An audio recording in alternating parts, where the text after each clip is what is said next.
you wanted tonight. But when we're talking, it's shameful to ya. Got me feeling so cold in the winter. Gotta feed out the door for the summer. It's just that we don't got no place to go. And we don't talk about it.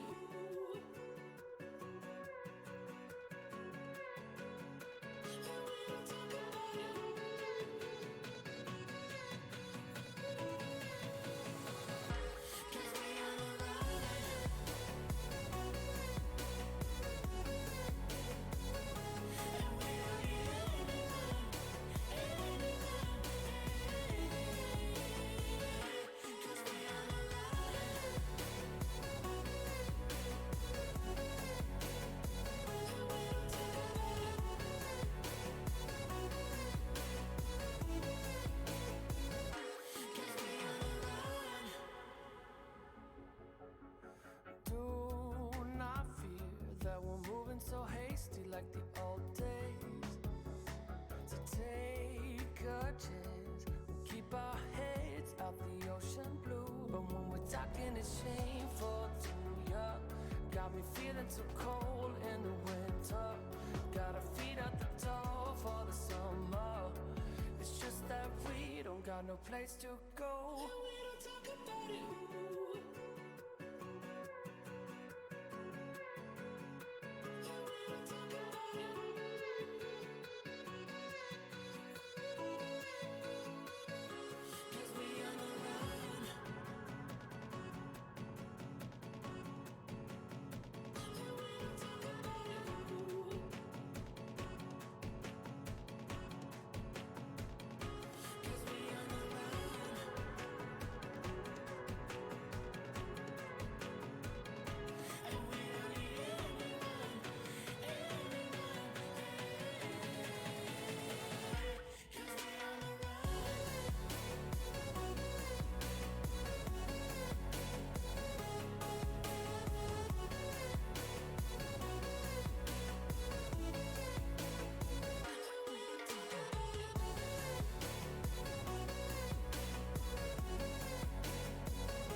Talk about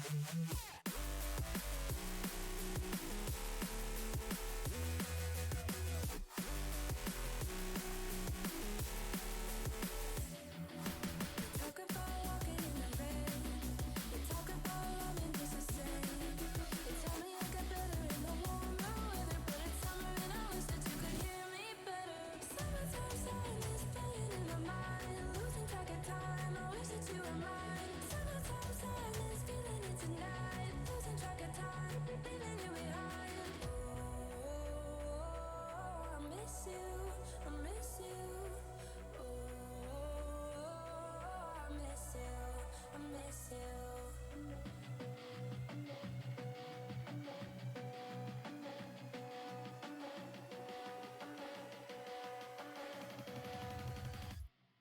I miss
Hello, everybody, and welcome back to TPL Season 6 playoffs.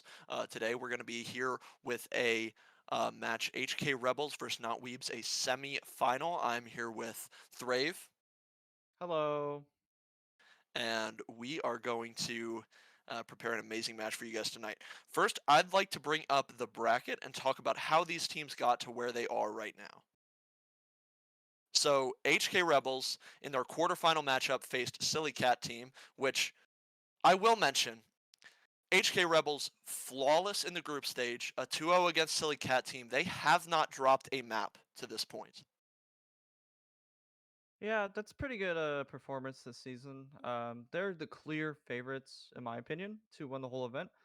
But on the other side of things, we have Not Weebs. They've had a very successful season as well. They also beat their quarterfinal opponent's team, Rachel, 2-0 last night. So this might be a very close matchup, closer than what we believe. But we're gonna find out tonight. Do you have any predictions, Stars? I don't know. I think non-weeps have shown that they have a lot of upset potential. I know Rachel was probably a bit more of a pug stack, but there was some big name credit that you have to give to them there. I think you have to give them some of the respect that they earned for that victory. Um, I think HK Rebels is one of the best amateur teams we have in the scene. Excuse me, right now. I think it would be a huge upset for not weeps to take this here, but another thing we have to mention, HK Rebels is playing with a sub tonight, so that could make the upset easier. Yeah, it's always more difficult when it comes to bringing in a sub and allowing them to try to fill in a role that your normal starter player would do. But I think HK have the quality in their team to bring the dub home if they are playing for the dub tonight. Absolutely. And speaking of subs, that leads us right into our rosters. Now, talking about HK Rebels, we are going to be looking at, again, one of the top amateur teams. You have Burnt Turkey, Doug, Vipoa, Rai Rai, and JetCon, and their sub tonight going to be Taco. I am not exactly sure which player is going to be subbed out, but Taco has experience in the collegiate circuit. I think we know what to expect from him. I don't think he will be a shortcoming of the team. Yeah, I think Taco is actually subbing for JetCon tonight. So JetCon being one of the very best players on HK, I think that might be a detriment a little bit. I've never seen Taco play, but clearly, if HK Rebels are good enough to allow him to play for them or sub for them, he definitely has something in the bag that will offer that will give the team benefit. Now we're gonna go to the Not Weebs roster, and we are going to be seeing Exer, Panday, Hud, Louis, and Dan play tonight. Now, of course, everybody knows Dan. He's one of the most popular streamers in the R6 community. He has its own charm in the game. And they also have some other notable names. You have Panday, who was previously on Lycus Empire. And you also have Exer, who has won Xenon 2 times. So, a lot of notable names on this team, too. This team has been playing for a while as well. So they can definitely provide the teamwork to bring an upset. And I believe we are going to go into the bans. Yeah, and we are going to see that first map, and we did see it as the best map for Not Weebs. Cafe, the first pick. Um, and after Cafe, we're going to be going to Chalet. That's going to be HK Rebels pick. Decider on Villa. Thoughts on these maps as a whole? Not Weebs. They're a very comfortable side on Cafe. So I think the advantage will go to them. Chalet is a bit of a coin toss. It's one of the most aggressive maps, one of the most default maps that we have in Tier 3 and Tier 4 Siege. And then Villa, I think HK Rebels are going to have the advantage on Villa with the amount of coordination that they can bring to the table. So, Absolutely. yeah.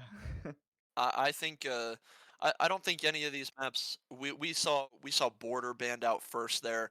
I think a lot of the maps that depend much heavier on the gun skill side of things, Chalet does tend to be one of those maps that can tip a little bit if one team is really showing up on that day in terms of gun skill. But I think with a lot of those maps, the borders, the Oregons, the maps that depend a lot on that gun skill, on those one-on-one fights being taken out, I think we are going to see.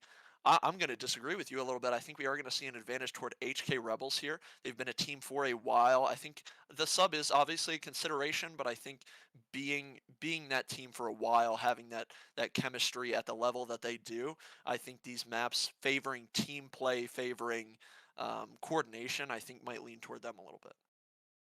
It could go either way. As for Cafe, my player for not Weaves is going to be Dan. Dan had a pretty good night last night on Cafe, and he's been playing very well on Cafe all season. So if Dan can have a great game against HK tonight, I think not Weaves in general will have a pretty good game. Absolutely. And you highlighted Dan. I'd like to highlight Rai Rai. He is, again, this is one of the best amateur teams in the scene. He's one of the best supports we have in the amateur scene. I think I always like to highlight the supports on these great teams. I mean, Doug is a player that consistently that guy will spawn in to the lobby with 10 kills. I have never seen that guy drop less than 10. That will drop uh, you've got these players that will drop kills consistently, but it's on those support players in these clutch situations when these rounds get scrappy to hold up their side of things. But we are finally getting into this map. We are ready to go. We are ready for these bans. What are you looking to see here? It could be anything. For attacking side, we're gonna see Ash. Ash is a very Oh, aggressive operator, and knowing how not Weaves play very aggressively, I think HK have done their homework a little bit. But we're gonna see the first ban coming out of not Weaves, and I think they're gonna ban a Dokubi or a Lion. Actually, no, there's gonna be Ying getting banned, which is common. We've seen Ying banned a lot this season. yeah, absolutely. I think the Ash ban makes me scratch my head a little bit. HK Rebels may be looking to target somebody. I'm not exactly sure who, but that operator doesn't bring a lot of unique utility. Speaking of unique utility, Cade is our third ban here. The Ying is another ban that is you talked about aggression, is another counter aggression ban. Uh, Not Weebs really looking to counter the quick plays, the rushes. Things that will heavily favor the attackers based off just simple utility. And again, simple utility, we talk about the Valkyrie. Cafe is, I think, when you talk about Valk, the map to talk about. But unfortunately, not tonight. We are gonna have a real quick tech pause as Dan did crash before the ban phase happened. So none of the teams are gonna be penalized. It's just we're gonna make sure that Dan gets back into the lobby and then we can get things started right away. I'm really excited to see this matchup. Uh, I do think the favor is in Rebels, but not too much due to the substitute. I do think not Weaves have a chance to take a map off or even take the series tonight. Yeah, absolutely. And with a lot of these, I mean, you see Exer, you see Louis, you see HUD, and especially Dan. Panday can be a great leader in environments like these, but I think with teams formatted similar to these, where you have lots of gun power, mostly players who are good at making their impact known and around, I think. These rounds can get really scrappy really fast. You can trade down into these 3v3s, 2v2s with a minute and a half, 2 minutes to go. I think this game is really going to have to come down to who can close these rounds. Yeah, I do have a feeling that this cafe map's gonna be a little scrappy. Just knowing how not Weaves play, they're not super coordinated, but they managed to make things work, which has gotten them this far this season. I just think that their scrappiness is going to lead them to get a couple of round wins or scramble some round wins. Meanwhile, HK Rebels, they're the fan favorites. I do think that their coordination is going to show tonight, at least on the roam clear. But right now, they're on the defense half, and we're going to be on the kitchen and freezer site. Yeah, absolutely. Looking like from obviously the defenders, but the attackers as well, looking to be a full clear into this heavy roam. You see the Oryx, you see the Echo, you see the Solus, you see the Legion. All signs that you're looking to play the map, you're looking to ruin the attacker's drone economy, you're looking to get intel for yourself, and things like the gridlock, things like the double soft breach, the sledge, the buck, um, really play into the roam clear for the attacker's side. Now, Dan does have that drone in bakery. The rest of his team is already on the roof, but he could be looking to make some sort of play on site while his teammates are looking to clear. Maybe an early engagement for JetCon here, as HUD is going to be on these cutoffs outside the vent balcony here. I Time has got to be a factor here. I mean, already a minute off the clock, and we don't see a lot of map control for not Weebs. No, they're just gonna have to make sure that they get the information. It's gonna be a little hard though with Vipoa on the Solus, but Panday is on the job right now. He's already spotted out the Solus. Impact ain't gonna go out, but first kill of the match is gonna go to Louis, taking out Taco on that top red staircase right there. Louis has found himself on a favorable spot, watching the flank. Meanwhile, Xer trying to work the cocktail window, but it looks like Vipoa has already rotated off, and now Not Weaves have control of the entirety of the top floor. And we do see Dan rotating up to the top floor here, really indicating that they are going to commit to this vertical take. Now, we saw them doing it early round. It's going to come down to, can Not Weebs hold these cutoffs effectively? And on top of that, can they take advantage of their time well? They have the opening pick. That shouldn't be a disadvantage for them. We know they can work the map how they want to, but they need to do it in a time-effective manner, and they need to make sure that they are holding back these HK Rebels players so that they cannot get aggressive and work that pick back while you are doing things like setting up this vert and looking to poke the site. Now, 1 minute left. These echo cams are going to look to have a pretty big impact on this round. Yes, Burnt Turkey is on the Echo. He's running the shotgun rather than the MP5 SD. Pretty interesting choice there. But HK Rebels in a very favorable position. Not Waves are slowly running out of time here. We got 40 seconds left on the clock, but Rebels still have the Solus, they still have the Yokai drones, they have Legion mines, so they can stall for time.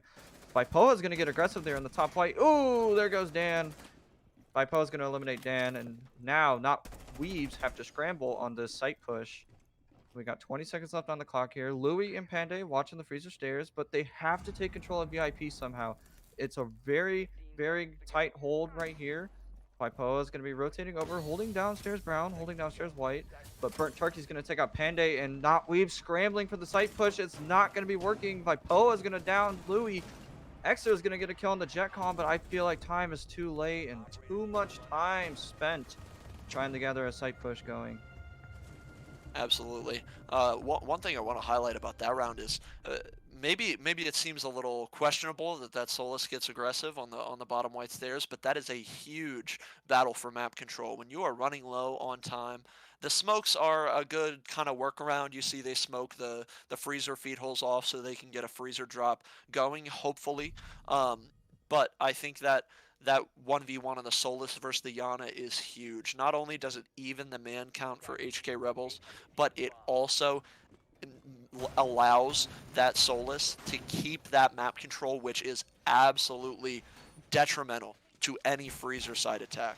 Now, speaking of those smokes, we are going to see the Warden coming out this round, possibly just a deployable shield, but also going to work to combat any smokes, any flashes, things like that. It is looking to be a fairly typical top floor defense here. We just see the Rooney. Sometimes that indicates a cigar shop extension, but typically there's a castle with that we aren't seeing. Interestingly, no Azami being brought here. Uh, they do have a zombie on the board. Burnt Turkey is Oh. playing. Yeah. And I was actually about to highlight that. A zombie is very annoying on this site. Luckily enough, Not Weebs do have quite a bit of soft destruction. They do have the sledge. They do have the Yana. They do have the Zofia, excuse me as I stutter. So they have 4 grenades and 2 impact nades. So they do have the ability to get rid of the Azami Kiba barricades. They also have Habana. Habana, it's kind of a weird interaction you don't see very often, but Habana also can get rid of those Kibas. But Burnt Turkey's just going to have to really play intelligently here behind those Kiba barricades. And Not Weaves are going to have to figure out a way to get around it. Absolutely. This is one of the sites that I would consider to be kind of counterintuitive to the meta. This is kind of a cafe as a map, but this site specifically kind of falls back into a util clear simulator. You do see a lot of teams going for that cocktail white side take on the second floor, and that kind of alleviates some of that. But here, it really comes down to the ability to stay up and work something as a team and the effectiveness that you use that utility. Because one person with one set of flashes dies or one set of nades dies, and that could completely eliminate your ability to clear any of this, whether it's the pixel shield or the maze that Azami we see has set up on the stage here. And we are going to see that start to be cleared, but again, it is critical for Not Weebs that they stay up so that they can use this util effectively. Yes, they already gotten rid of the pixel shield, so that is good, but they still have a 5v5 going on. Jack Khan is isolated downstairs, but he does have Taka watching his memorial doorway, playing in that pillar location. So there is a bit of a roam going downstairs. Vipoa is going to take some damage from a nade underneath. Exer has already found his way inside Cigar Shop. He is on the boar section. And Panda is going to be rotating up to Whitehall window. Jack Khan downstairs, but Louis again going to get the opening kill of the round on the burnt turkey. So now you have the Azami gone. That is a huge kill for the team, and we have 40 seconds left on the clock. Absolutely, and now one thing you see with Panday on this Whitehall window, they're either going to likely look to do one of two things, and it seems like they're trying to hit bar here and leaving Panday to cut off that Whitehall, which he is doing beautifully. We see two picks fall from the bar side here. Taco left alone, finds one, but ultimately it is all for naught. Just a really well put together push by Not Weebs there. I think they did clear the util effectively. They segmented the map control effectively, and ultimately, those two roamers below, I think, really gave them the opening into sight that won them that round.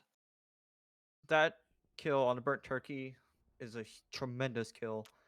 I believe that is they opened up the floodgates on that top floor and they just took it by storm. They didn't really have to worry about the roam downstairs because they were just able to take control of Cigar Lounge and Cigar Shop and cut the rotation off from top white. That was an excellent round being played by Not Weeds there. Absolutely, I think one thing we already are seeing Not Weebs lean into is these cutoff positions. Now, one thing that does really counter that heavy cutoff play style is if you are playing heavy on these cutoffs, especially on a map like Cafe where there are, you know, there are 5 cutoff positions on any site that you could have somebody play. If you are having 2 or 3 players on these cutoff positions, then you are extremely weak on those entry engagements. So if Louis can keep getting his team these entry picks, I think we will continue to see Not Weebs be successful in these rounds. But the second, when you're heavy on these cutoffs, the second that entry engagement does not go your way, it becomes really hard to get a foothold in the map. Yeah, and if we check the scoreboard already, Louis is already starting out his game fantastically. He is 3-0, he has 2-0 on the entry, and he's been able to get an additional frag. I believe that was round 1. Louis is having a very strong game, and Not Weaves needs to take advantage of this. They've been able to get first pick 2 rounds in a row, which is tremendous for them. That first round, they took a very long time getting the attacking push onto the site, and then the second round, they kind of cleaned it up, and they were able to get the cutoffs, and they were able to take the site by storm. Doug is going to be in Cigar Shop. Yes, he's going to be playing around the top red location. Kind of a dangerous location considering that the hatch is open, as well as Exer, who is on top of the new hatch. So, Not Weebs going for a top-down roam clear. Jack Khan holding a very cheeky angle on the cocktail, and it looks like Doug is going to be retreating backed up by Taco on top white. Yeah, and an interesting site choice here in the dining mining bomb site.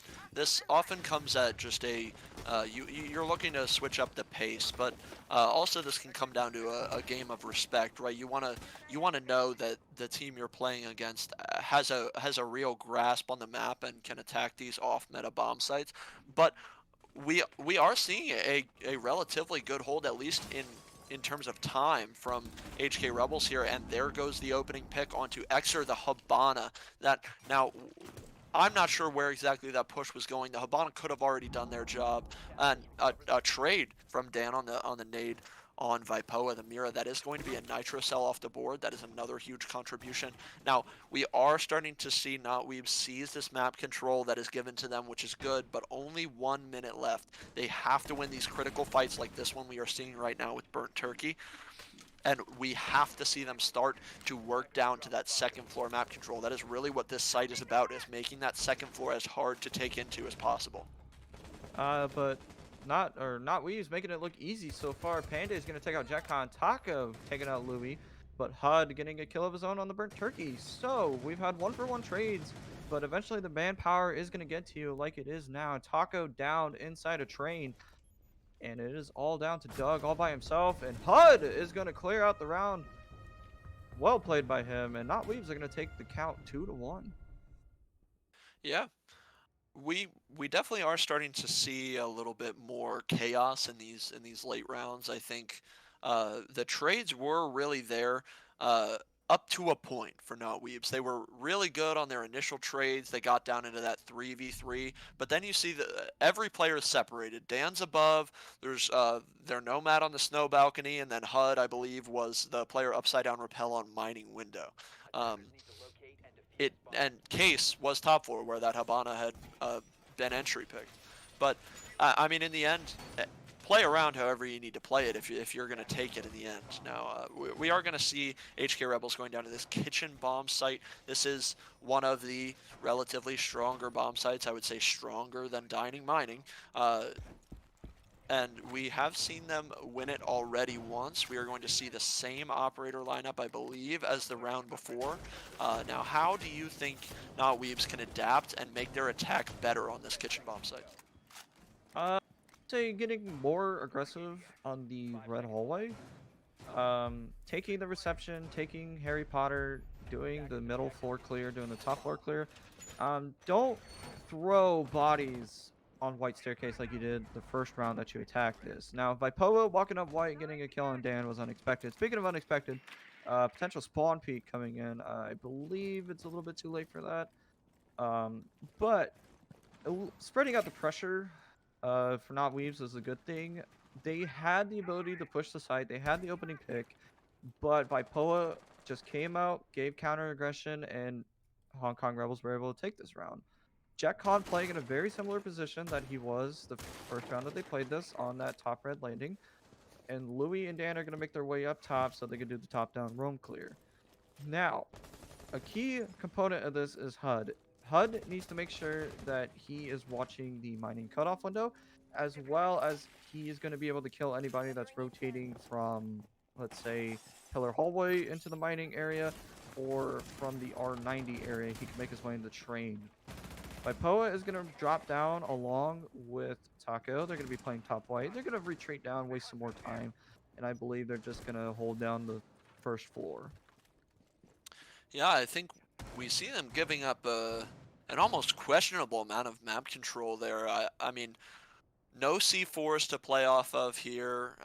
You leave the attackers plenty of time to set up vert, set up whatever they want to do, given that the attackers actually take the map control you've given to them in a timely manner, which is maybe what HK Rebels are banking off of here, that it takes Not Weebs a considerable amount of time to actually figure out that this map control is completely free, and this is what we're seeing. I mean, Jetcon on the flank here, but we are still seeing Panday droning out these important positions like reading. Now, one thing that really decided the last round was that white hall control, obviously the aggression from Vipoa onto Dan, but we are really not seeing any changes from Not Weebs here. There's nobody except maybe Dan is in the proximity to work that if he wanted to work down that white hall. We are seeing these yokais being used for effective intel. One at the top red position could play for a flank. Vipoa getting lit up. I believe he is that player in the VIP. This could be an important battle for map control. Speaking of map control, you have it, but one thing that Not Weebs need to stop doing is they're focusing way too much on the vert, and that's going to bite them in the butt. Doug is going to walk up, get a double kill for himself. Exer a little late to the flank watch. He's going to get some wallbang shots on the Jetcon. Does he know? I do not know. But they still have Doug upstairs in the 90 hall. Dan has made his way down into Whiskey hallway. He's going to get taken out by Taco. It is all down to Xer in a 4v1. Is he going to be able to clutch this out? We will see. He's got 3 seconds left on the clock, and I don't think so. He's going to die. Ripple crossfire being held on Whiskey, and terrible flank watch coming in from Not Weebs. I think definitely the flank watch from the attack has to be mentioned. Absolutely lacking there, but one thing we also have to consider, we did see that yokai being placed mid top red earlier in that round, maybe 30 seconds before that flank took place. Definitely a good call by Burnt Turkey there to set that yokai and just kind of sit on it.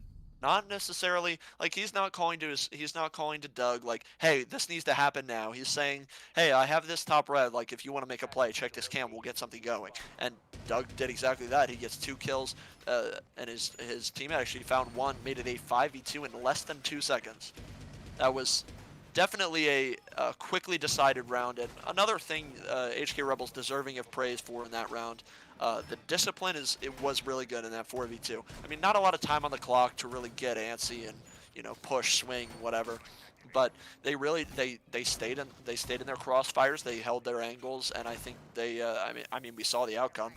They won the round pretty decidedly, but 2-2, this is going to be a pretty big momentum round. I think anything higher than a 2-4 for the attackers is, I would say, highly favorable for the attackers on a map like Cafe.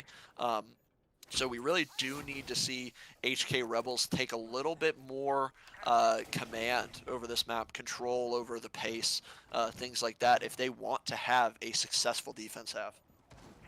I will compliment Not Weebs. Their attack in half, they have been able to dictate the speed of the play, but Hong Kong Rebels have also been able to respond to that dictation by saying, no, we're gonna let you take all this, but you're gonna fall for our traps.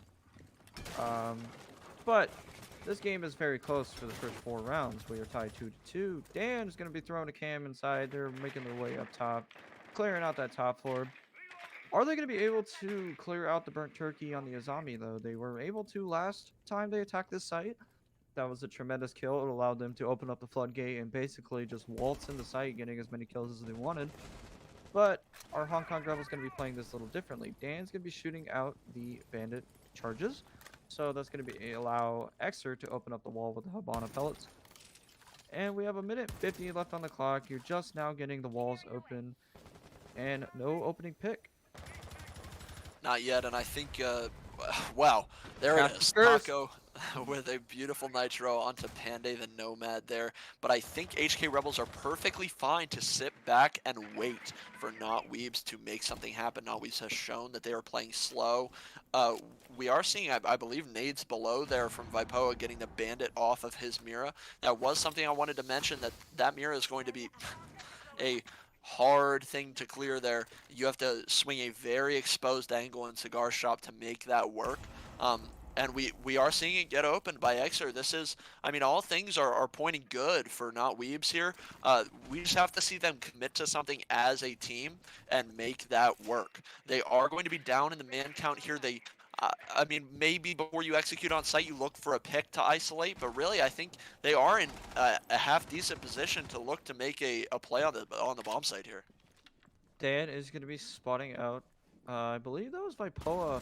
And Xer is going to eliminate Vipoa. Xer might be able to get 2. No, Taco's going to eat a bunch of damage, though. He's going to be left on about 25 HP. Doug with a very nice nitro cell. So that is going to be HUD on cams. But look at Not Weebs. They've taken control of the site. But surrounding the entirety of the site is Hong Kong Rebels. Oh, Dan's going to get a kill on the turkey, though. Can Dan find a second? Hiding behind the mirror window is going to be JetCon. Louis going to get a kill of his own. It is now a 2v3. Taco is going to eat the Nomad charge. And Doug is isolated from the bomb chassis. And now it's just going to be a game of retake. Absolutely.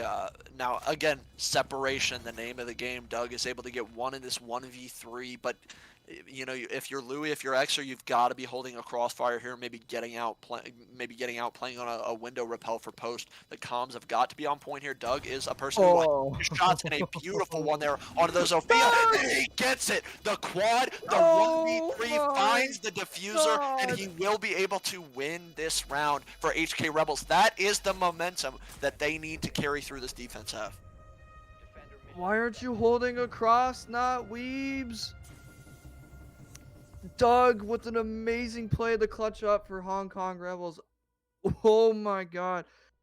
That is what we were talking about. They played the refrag game perfectly there, but not Weebs, not holding they're not holding that crossfire on that top white location. And Doug is just taking advantage of that. That is super unfortunate for not Weebs, but fantastic for Hong Kong Rebels. Absolutely. I think that is really that round dictates the difference between these two teams. I think we are seeing from Not Weebs, they are comfortable in these scrappy positions in these late round 2v2, 3v3s. But the thing about HK Rebels, the thing they excel at, I mean, we saw it in the 4v2. Obviously, a 4v2 is hard to lose, but we saw it in that 4v2 on the kitchen bomb site. They were holding that crossfire beautifully, and I think Not Weebs maybe is something that they've been struggling with a little bit. Also, just complete praise to Doug. Some beautiful shots there, isolating the picks. Um, we are going to see this reading site preference switch from the mining dining bomb site. Maybe we're seeing HK Rebels give a little more respect to Not Weebs, or maybe they just like the site more. They were just testing the waters. You know, temperature was a little cold for them. And then temperature might be cold, but Doug is on fire. um, I still cannot get over that. Not Weaves. That was an easy round to win, and they just completely gave it up. But maybe they've reset. They're still not out of it. They just need to win one more round to tie for the half. Taco is going to be playing downstairs in Memorial. Extra, though, is already going to be taking quite a bit of HP damage. I'm thinking that there was a cheeky little rat nitro cell coming out from the skylight or from the New Belk hatch. HUD is going to be on his Twitch camera. He's going to be spawning out the electric barbed wire on the reinforcement there. Excuse me, I'm getting lost in my words. Taco is going to be all the way downstairs. He's most likely going to be doing a run out on the rappel. Dan, you need to be careful here. Dan, though, he's going to get off the rappel just in time. That is just siege timing in a nutshell. And luckily, Dan is going to be able to preserve his life because of that timing. And Turkey is setting up shop inside of Cigar Lounge. Yeah, now again, every round it seems like we're talking about this, but time becoming a factor for Not Weebs. No commanding map control. We see they're just now getting into that top red position. They do have a good cutoff player on that mining balcony, so nobody should be able to play in that mining position. Maybe you go for a train take here, and we are seeing pot shots taken at extra, actually getting down, and Burt Turkey gets out. Now that is going to be another waste of time and a great HP trade for HK Rebels. Now, speaking of HP, Taco completely gone. Dan with what is now the opening pick in this round. And with a minute left, I don't know. Now Weebs don't really have enough control here to make a decisive site push. They don't really have enough time to set up the vert you'd like to set up. They don't have enough time to really commit to a train take and get guys positioned on these cutoffs. Again, it's going to get scrappy. This late round is going to come down to these gunfights. HUD getting downed by the Jaeger of JetCon. Now, 30 seconds in the round left, 30 seconds in the half. What's to come? If we notice here, a lot of the Rebels players are outside of the site, and they are just claustrophobically placed all around that 90 hall. And I believe Not Weaves are just going to run into a meat grinder. It is about to become a meat grinder. Exo is going to drop the hash. Turkey is going to take out Dan. And we got two people running down white. Pande not going to be able to find anything. And it's going to be down to him, trapped in the smoke. Are we going to be seeing some kills to the smoke? No, but a team kill from JetCon on the Vipoa.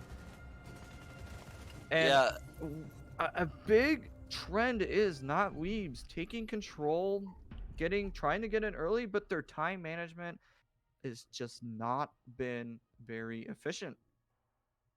absolutely. And it feels they've been able. Props to Exer, props to Louis, props to everybody on this team for pulling these opening picks in favor of Not Weebs. but they have not been able to capitalize off them. They are taking that opening pick advantage and just letting it fizzle out with the clock. Um, Now, I mean, the clock is on your side on defense, so maybe we see a little bit of a pace switch here. Now, I would like to see HK Rebels is obviously a team that is going to be able to set up and execute a well set, a well coordinated attack if you sit back and give them the time to do so. I would like to see some aggression from Not Weebs to counter that here. I can fully see Not Weaves just throwing out the typical Siege playset rulebook and just saying, we're going to take it to them, we're going to behave abnormally, and we're just going to shoot for fights. I've already seen Dan do like 3 spawn peaks, 3 runouts on this map during the season. Dan loves a run out and a spawn peak. And speaking of spawn peaks, Dan not going to find anything, but it's an A for the effort. Rebels, I think they expected that. Maybe they've done some bot reviewing on Not Weaves and Dan's playstyle, and they're going to make their way over onto the top floor for the roam clear. Notice, though, that HK Rebels have also brought in the new operator released, Bravo, or Brava. My excuses. Yeah, and we are seeing kind of what I would assume is probably going to be a deadly combination here with the Twitch and the Brava. We see the shock drones and the clutch drones. The shock drones already able to clear a mute jammer off that cocktail wall, and I believe an ADS off of one of those outer bars there. Now Taco down 2-1 clutch drone, it seems. Not sure really looking at the lineup from not Weebs, what you're looking to hack here. Maybe you look to hack some Wubs or an ADS or two, but I'm maybe more of a novelty pick here. I'm not really thinking we're getting a whole lot of use out of that new op. Now, we talked about these runouts. We talked about these spawn peaks. Dan looking to hop out this white window, and nobody is watching it right now. If I'm not mistaken, I don't believe there's a Claymore there. In fact, no Claymores on this lineup at all, and there is the opening pick in favor of HK Rebels. Dan did back off that run out, no trade available, and Rebels are going for what we talked about earlier, this cocktail side take. They do have a lurker near the CS side, though, and that is going to be to put pressure on these players. Now, trades in favor of Not Weebs, they are up in the man count, but this fight and reading is going to dictate whether that stays, and it will not. This Buck doing his job here. Now, you want to open completely the floor in cocktail, make sure nobody is comfortable to play in there, doing exactly that as Jet Kong gets the pick onto Xer. It is going to be almost impossible, if played correctly, to deny the walk-up white stairs or the repellent cocktail or heaven window. Looking to be heaven window as Vipoa with cases on that window. But really, it comes down to execution for HK Rebels here. Yes, Jetcon is going to be proven to be a nuisance on the buck underneath. Panday is kind of isolated where he can stand without revealing himself to Jetcon. But Jetcon's going to take out Panday, but Louis going to get a kill of his own. But Doug, he's going to wrap it up, finishing the kill on the Louis. And Hong Kong finding themselves having a comfortable lead starting the half. Yeah, I think we do need to give some credit to Not Weebs here as these rounds are getting really close. I think one thing that maybe we didn't expect, or at least I didn't expect going into this game, is the trades. Now, against a really formidable opponent, Not Weebs have proven that they can, even when they're not in the advantage, maybe they're down one man, maybe they're down two. But most of these picks, I would say almost half, maybe more than half, are getting traded within that 5-second mark. They are keeping these rounds close. They need some sort of adaptation here, whether that's playing a little quicker, a little more aggressive, looking, maybe throw that team play, toss it in the back burner a little bit, get a little aggressive, but we need something different here. We're keeping these rounds close, but we need to find a way to win some of them. I do think one thing that could have supported Not Leaves last round was the roam game. HUD did die to an early upside down rappel on the memorial or pillar hallway doorway, and I think that's a very avoidable first pick. Dan was able to get 2 picks, but then he overswung for the third. I think if Dan kind of peels off and plays more of a ratty, more of a lurker roam, and then come back to site, I think Not Weaves have a better chance taking that map or that site. But that is in the past. We are starting the new round, and we're gonna see a very similar push coming in from Rebels. Yeah, I think we're going to see them go for probably, again, looking like the same take, very similar operator lineup. We're going to see Brava on the roof here while the Buck and Twitch look to take into the second floor. I believe this is a different entry point last round. They were on that snow balcony trying to get in reading door, and they're just kind of playing with the defender's mind a little bit. In the comps between rounds, you're saying, hey, how can we counter what they just did? Not always what they're going to do, because you don't always know what they're going to do. So HK Rebels taking advantage of that fact, looking to enter in a different point of the map. Now, again, we do see those thorn traps. That could be something impactful to hack for these clutch drones. But again, not necessarily a huge point of utility, not any huge points of utility for that Brava to hack. We are going to see Doug. That is a big pick to be lost early, as Dan is basically trapped in this dining room here, pulls down Taco with him, and maybe he's able to get out here. As no, Burnt Turkey is going to get that trade. Good, as we've been talking about for both teams here, but HK Rebels, with not a lot of super meaningful map control, are going to be down in the man count here, and never mind, even man. And let's see how they can they convert this into a round win. That is excellent drone work coming out from Rebels there. Excellent intel gathering. HUD, though, gonna get a little aggressive here on the bottom white staircase. He's just waiting for a surprise pick on the sledge of Burnt Turkey. Now, whether Burnt Turkey reads this or not is up to him, as we are going to be seeing a gunfight pretty soon. I do think Turkey checked. I don't think he saw it, though. And HUD could possibly take advantage of this. He might. Turkey is inside of library downstairs, but there is a drone. So actually, HUD has possibly got droned. We're soon to find out. Yes, he did, or did he? I don't believe that was him. No, HUD is still underneath, but HUD needs to act fast, or else he's not going to be able to get away with this. HUD is indeed going to act fast. He's going to take out Burnt Turkey, but at the cost of his teammate's life. A little bit slow there on the movement there, but Jekon does have control. But HUD, oh, they're going to trade, and is now down to Louis and Vipoa in a 1v1. Louis is going to be able to clutch it out, and not Weebs have a little bit more breathing room so far for this defense half. Yeah, really. I That was a risky play by HUD. You have a 3v3 on site. You have full site control. The attackers don't have a lot of control around the map, but you got to give it to him. It worked in the moment.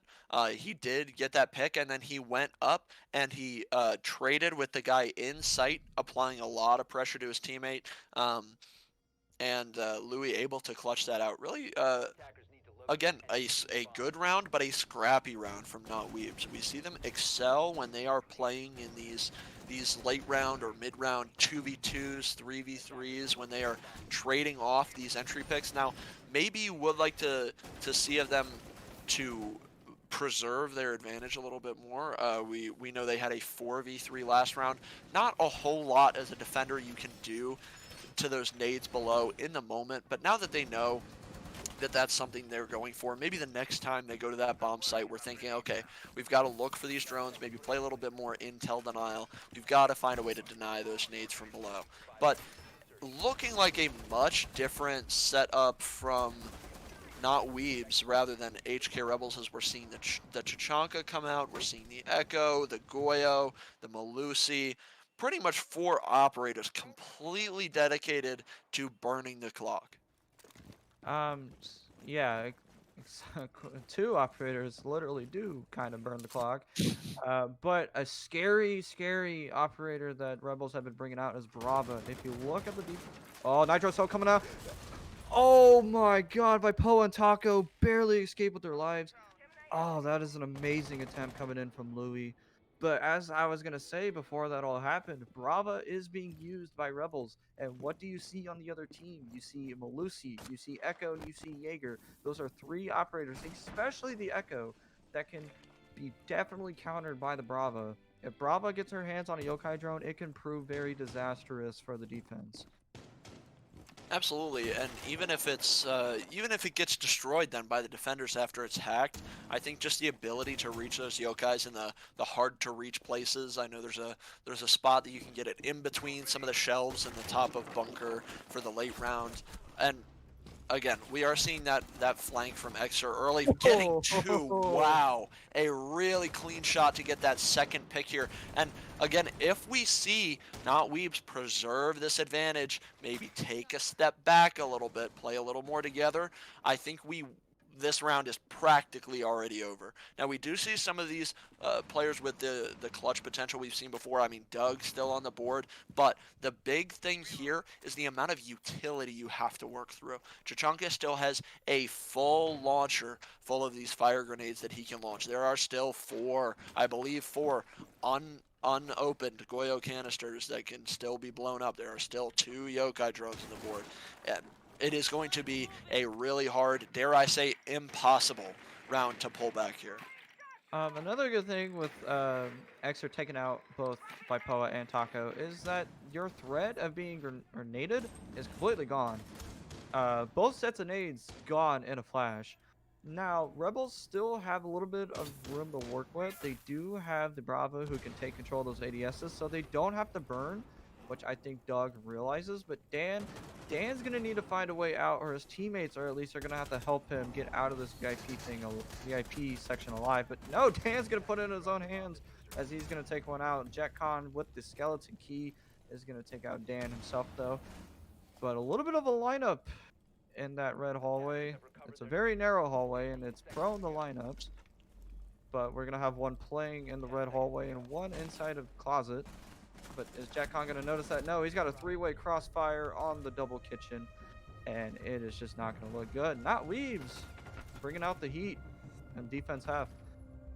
We really see them, the heat, yeah. We see them turning up the heat in these early rounds and then doing what they failed to do on their defense, or excuse me, on their attack half, which is play together and set up these crossfires. Something that would have helped them in a poster board, a billboard 1v3 for Doug earlier in the game, but we see them in these early rounds getting aggressive, especially when you have this much utility to support you. You can get aggressive in the early round with that set it and forget it utility.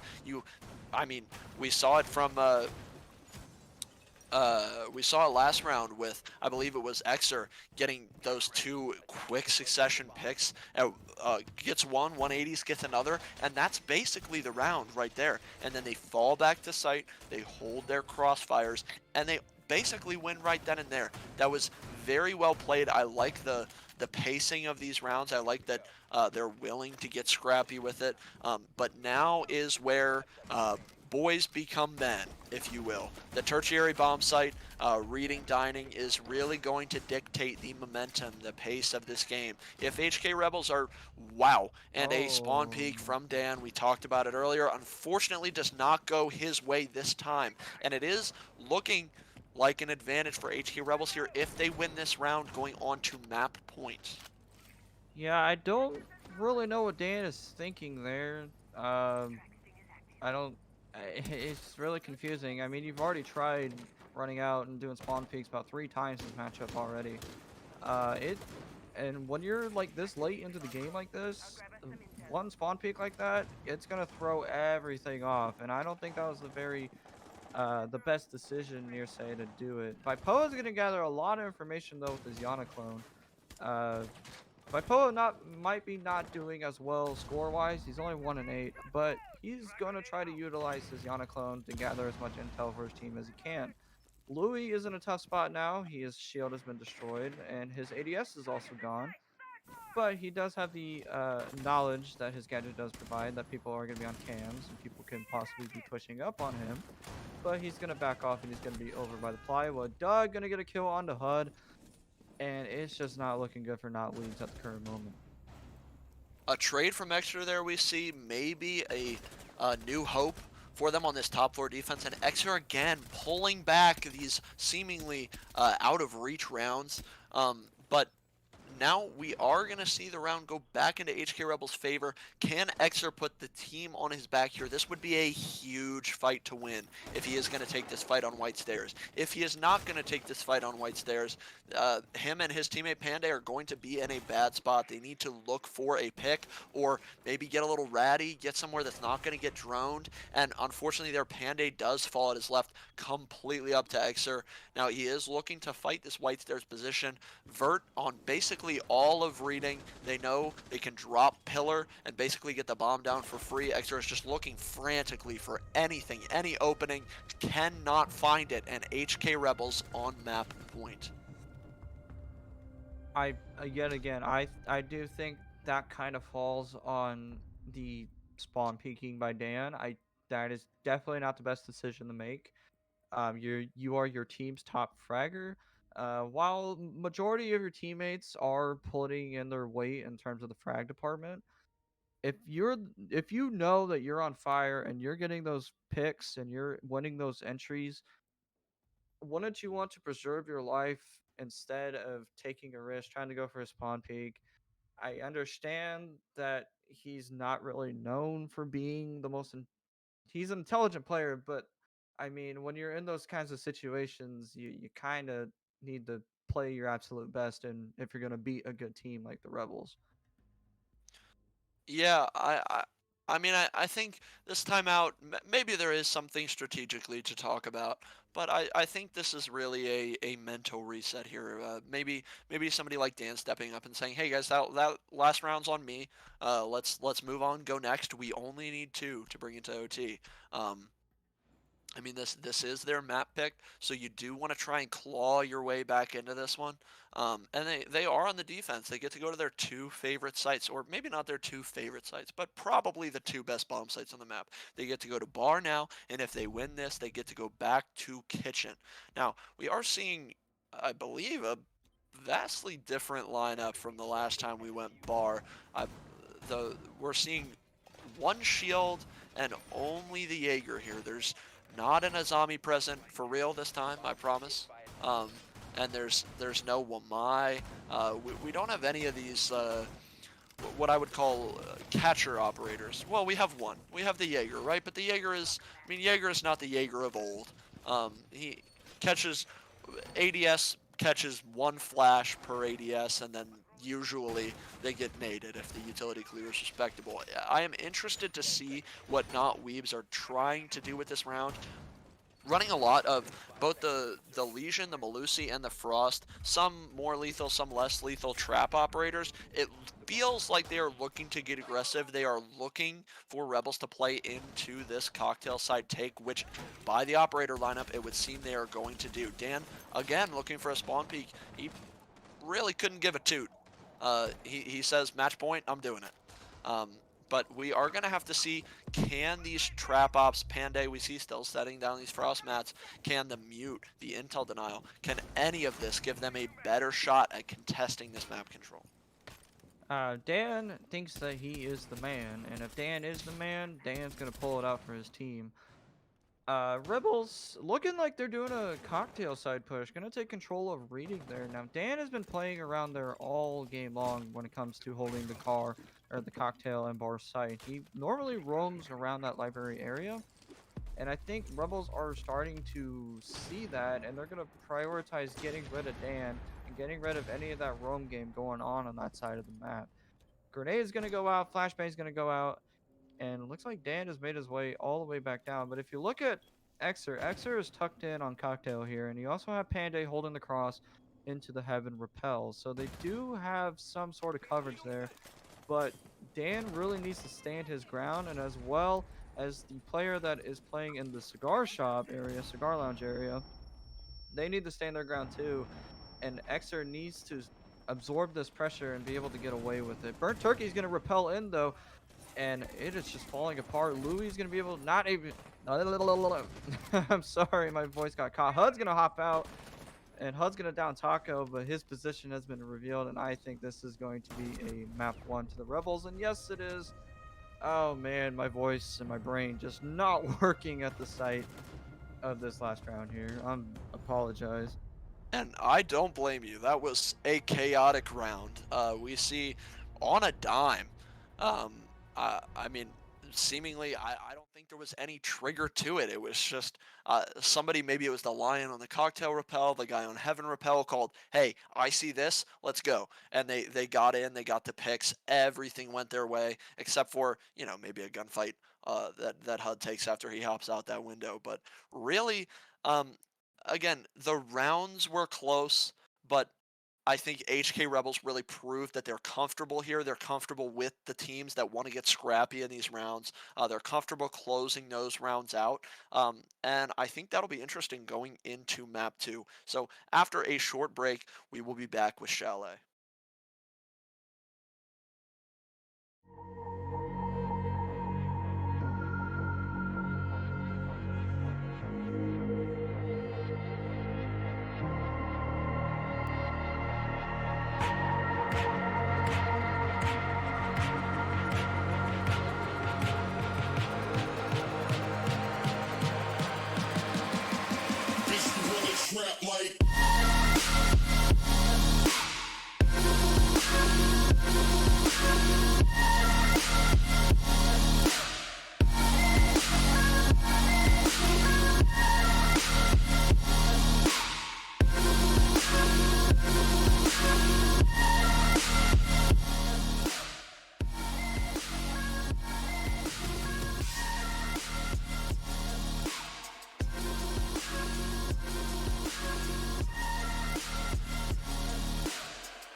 And welcome back, everybody. We're about to start map 2. If you're just now tuning in, HK Rebels have a 1-0 lead on Not Weebs after taking the map 7-4 on Cafe. It was a very eventful first map, but HK Rebels were able to get away with it in the end.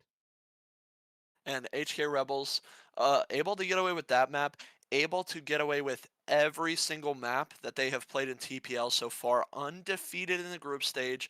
They 2-0'd their quarterfinal game. They're up 1-0 in their semifinal game right now. We are looking at a team that has a possibility to go into our grand final without dropping a single map. That'd be a serious accomplishment given the competition this season. I mean, this season we had 4 invited teams, and actually, we're going to start right now. We are going to be on Chalet. This map is going to be very chaotic, I can already predict. Yeah, absolutely. I mean, bans always dictate uh, how effective each side is. Chalet tends to be a rather even keeled map. Some would call it attacker sided, but you see a lot of these 3-3 halves. If it is a 4-2 half, it's a lot of times more often than not, I believe, to the attackers. A Flores ban coming out first that is going to make it a little more challenging to clear some of these deployable shields, to clear some of these bulletproof cams, leading into the utility a little bit. Um, so Knotweebs may be looking to play slow again. Again, the Ash ban, I don't understand it. I think it possibly might be a hit on Dan. I'm not really very knowledgeable on Dan's gameplay, but if they're banning Ash 2 games in a row, I'm going to assume that it is just counter banning Dan, considering that Dan is the highest notable player on Not Weebs. A mirror ban is going to come out though. We did see Mira played last map, so seeing her banned this time is interesting. And Azami is also going to be banned. So 2 operators that were played last game are now not going to be able to be played. What do you know? And that leaves two very important operators up. We did see the Solus last map, and I believe that's probably going to be an operator that's going to be pretty prevalent here. Not in the initial lineup for Knotweebs here, but that also leaves the Valkyrie up, which is going to be huge for the defender's intel game. Again, not an operator we see being run by Knotweebs, but I really think this map is going to be decided by the attacks. We saw not Weebs last round. We saw them able to take some attacks, but their time management, their pacing did not seem to be where they wanted it to be. HK Rebels, on the other hand, they ended up winning the game off their attacks. I think we're really looking at an attacker, even if it's not an attacker-sided Chalet, I think we're looking at an attacker-decided Chalet. So I think, the team that really sets the pace, the team that is able to effectively take, define, win these entry engagements is going to be the team that, will either send us to map 3 or will win the game. And Dan at it again with the early spawn peaks. Not going to be able to find anything off of it though. And yeah, I do agree with you. I do think that this map is going to be heavily decided by how each team plays their attack. Are we going to continue to see the little scrappy playground, almost ranked like playstyle of not Weebs, but or are we going to see a different not Weebs where they bring out a little bit of coordination, a little bit of drone work to their attacking gameplay? We're going to have to wait 6 rounds to see that, though, as the Rebels are going to be starting on attack. They've already made their way onto the mezzanine, and they already have control inside a library. Yeah, something very different from Cafe. We saw Cafe rounds where half the round would go by and people were still sitting on top of that red hatch. I think Rebels are really happy with the control they've got right now. They're looking to open this office wall, that Buck with the secondary hard breach in hand. I think probably looking to open the wall here and then get the ace down to open up that main site wall. Maybe looking to do a little bit of a half take here, just hold the defenders off from playing the vert they want to play. Taco on this big window is another person that can make the defenders uncomfortable. Maybe they are going for a full top clear, but either way, we are going to need to see one of two things happen. Either Ace rotate down to that main breach, and there's the opening pick. Vipoa down on the Yana to Dan. Still this deployable shield standing here. It does look like we're trying to clear the full top floor, but we've got a lot of obstacles to run through before that. We need that shield cleared, or we need an entry into office. And one thing that not oh Dan is fired up. Is he gonna be able to get the triple kill? Doesn't look like it. He's gonna have to stand his ground though. But before I was interrupted by that, HUD actually never mind. HUD's gonna get a kill on the Taco. Jack Khan's finally gonna respawn, get a kill on the Dan. But the damage has been done for the early round, or at least the mid round.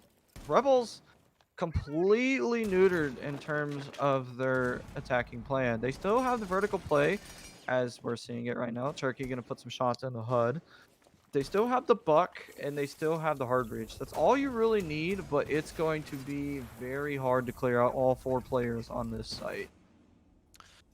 Absolutely, and the one thing that's going to define this round is going to be those crossfires. You've got to play, positions that are safe from this vertical, and we are going to see a good pick there pulled back from Louis, and Burnt Turkey is going to be the last. Has to pull these picks back from the breach. Crossfire is easy to set up here. Somebody can call, hey, I'll know when he walks in.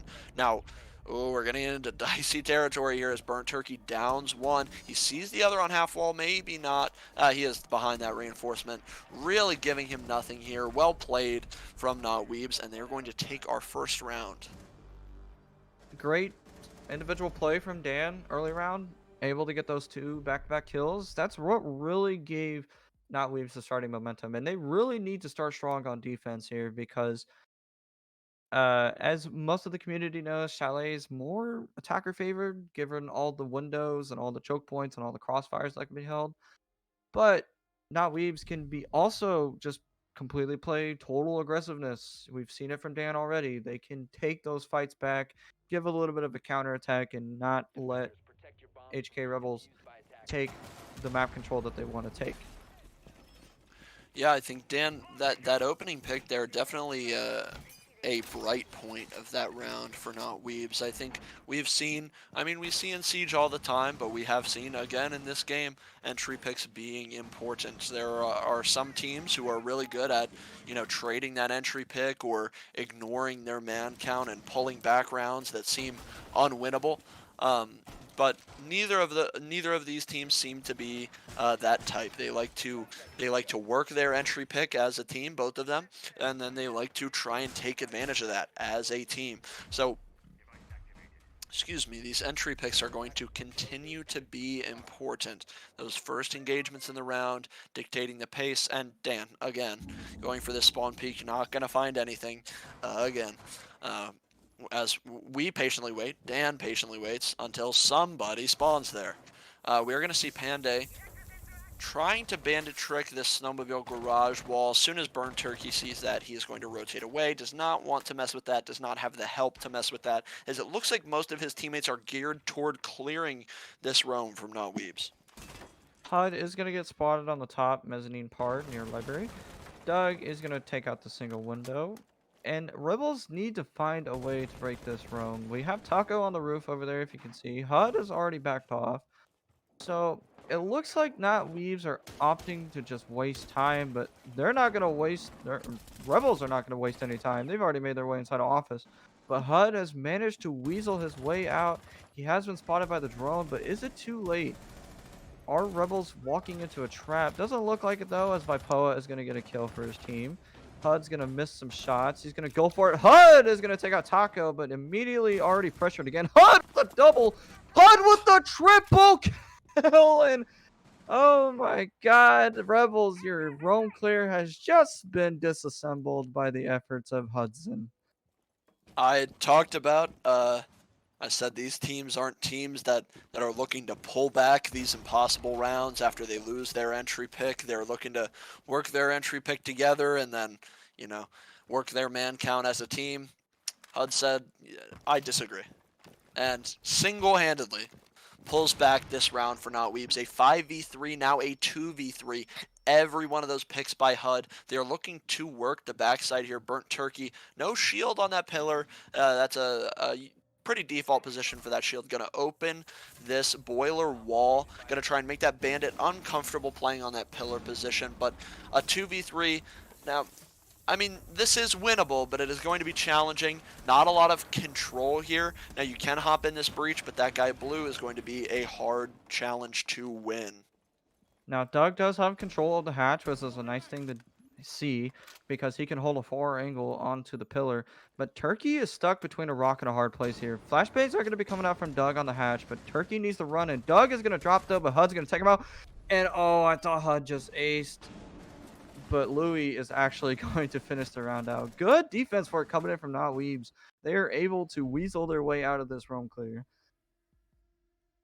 Yeah, I mean, I think we maybe not team adaptations, but we see some individuals from Not Weebs kind of saying, "Hey, we're not happy with how the last game went. We want to turn up the aggression a little bit. We want to, get scrappy with these rounds. We want to, make these plays that people aren't seeing, you know, 10 hours a week in scrims, round in and round out.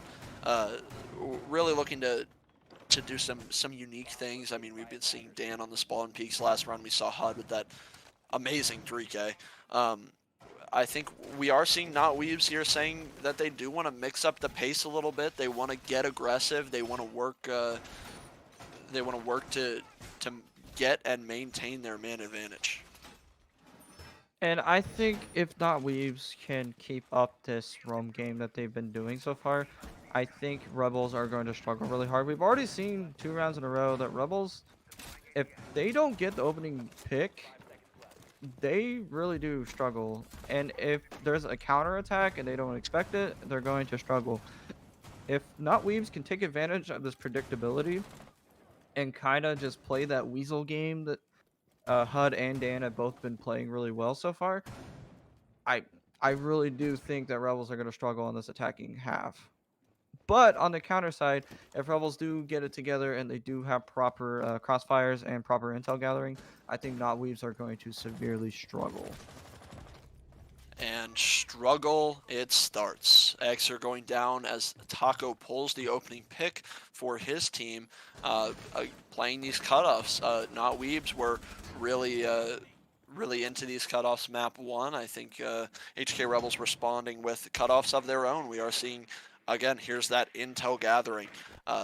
Really quick, a little bit far ahead of the team there from Burnt Turkey, but I believe he's going to get on this library balk here, apply some secondary pressure as his team gets ready to clear this top blue shield.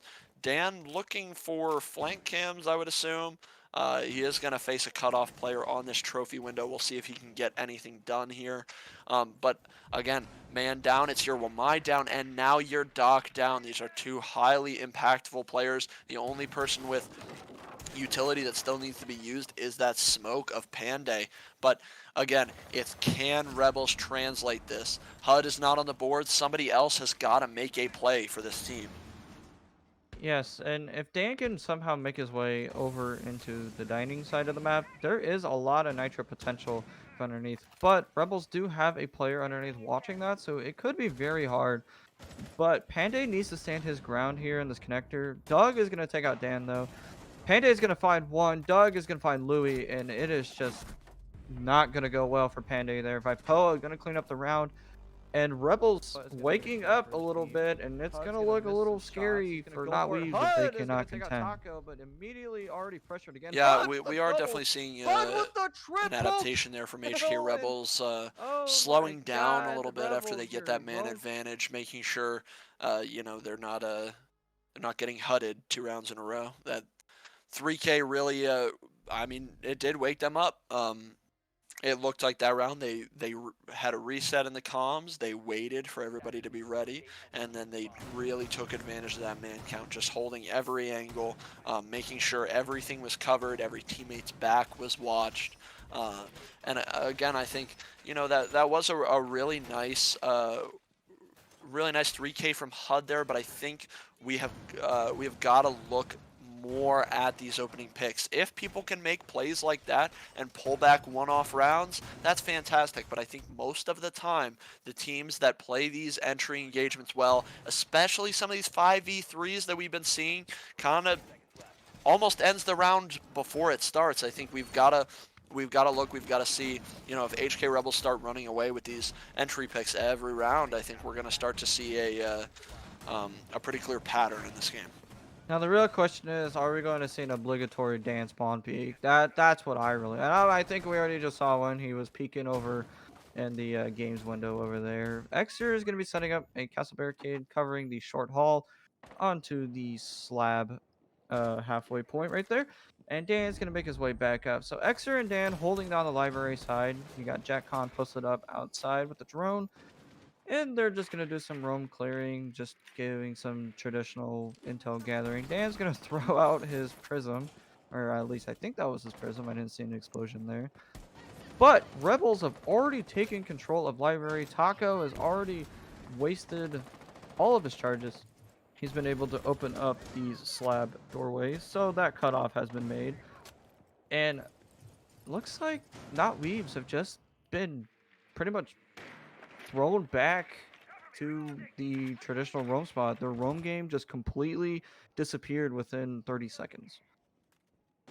Yeah, that big window cutoff is something that they played the last time they were here, but I mean, he did let Dan creep back by into that master position, but again, we've got to see Rebels commit to something here. The last time they played this site or attacked this site, I think they were a little 50-50 about what they wanted to do. They didn't clear that shield in the closet or in piano. I think they've really got to commit to either, hey, let's put one or two guys on the cutoff here, and there's a great pick from Taco on the big window.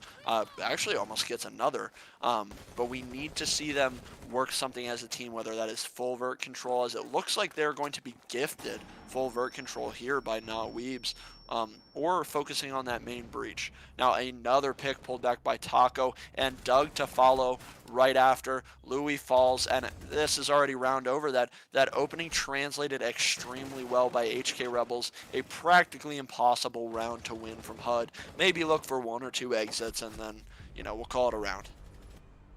Very good play from HK there. That window play by Taco there, really round changing there.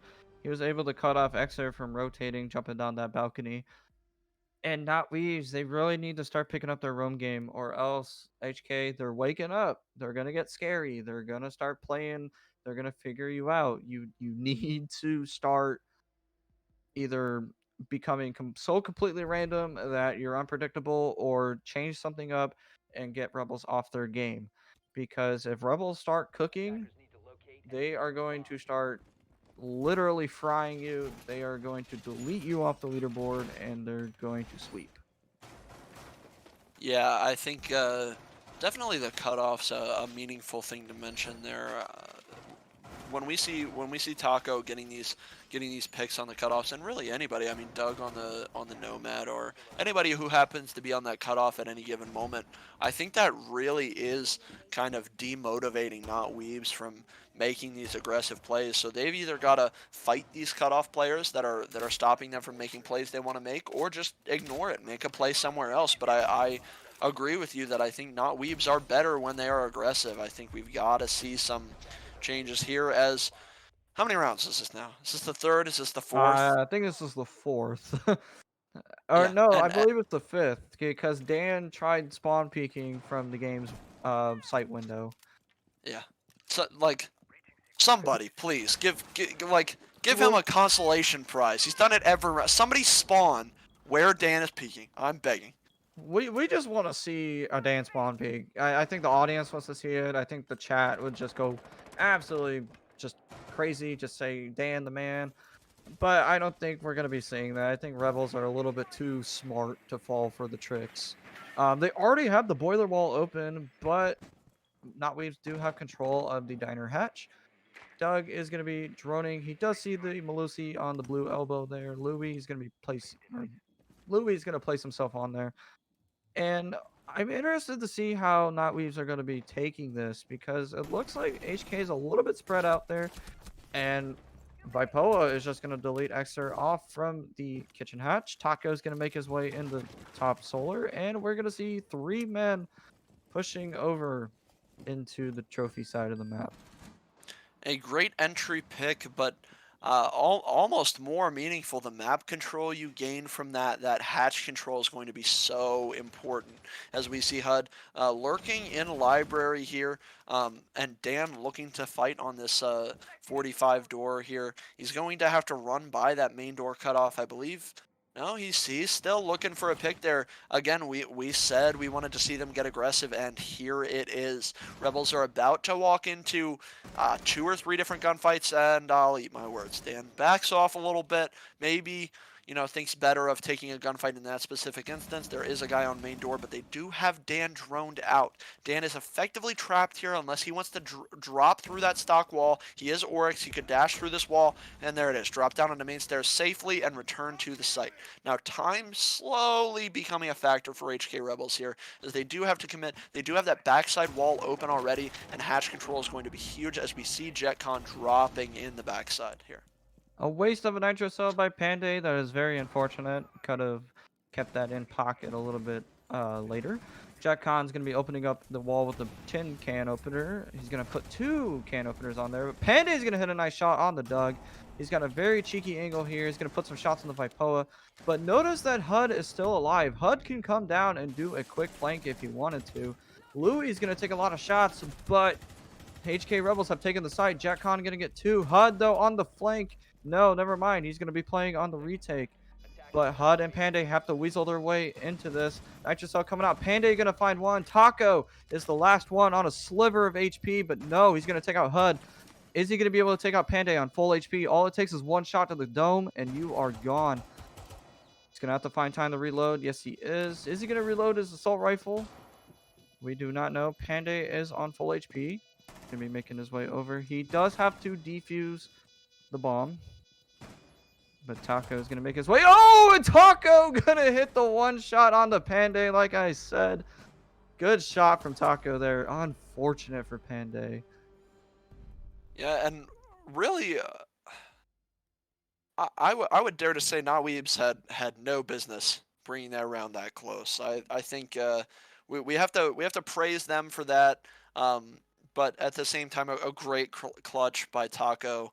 We saw Doug do it last map. We saw Taco do it this map. I mean, they're a clutch machine. But again, there I think we did see a little bit of a fall off in the aggressiveness from Not Weebs. They had really aggressive positions, and this is something that HK Rebels are good at. They're forcing them out of these aggressive positions without letting them make the play they're looking for.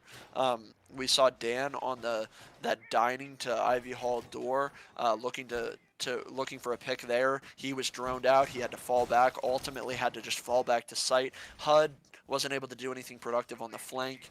And we got proof that round that if you let HK Rebels just kind of uninterrupted set up their execute, we saw the 2 picks immediately as they walk into site and try and get that bomb down, go their way. I think they have proved now to Not Weebs that if you let them set up, that they are going to they're going to be able to win that round.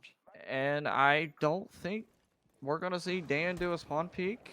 Kind of unfortunate considering that this is the last round until we possibly go to overtime that we can see him pull this out. Sorry, chat, but I don't. It's gonna be a while before you see Dan try to do a spawn peek, but he's already found himself under a lot of pressure here on the west main staircase. He's gonna weasel his way over the 45 though.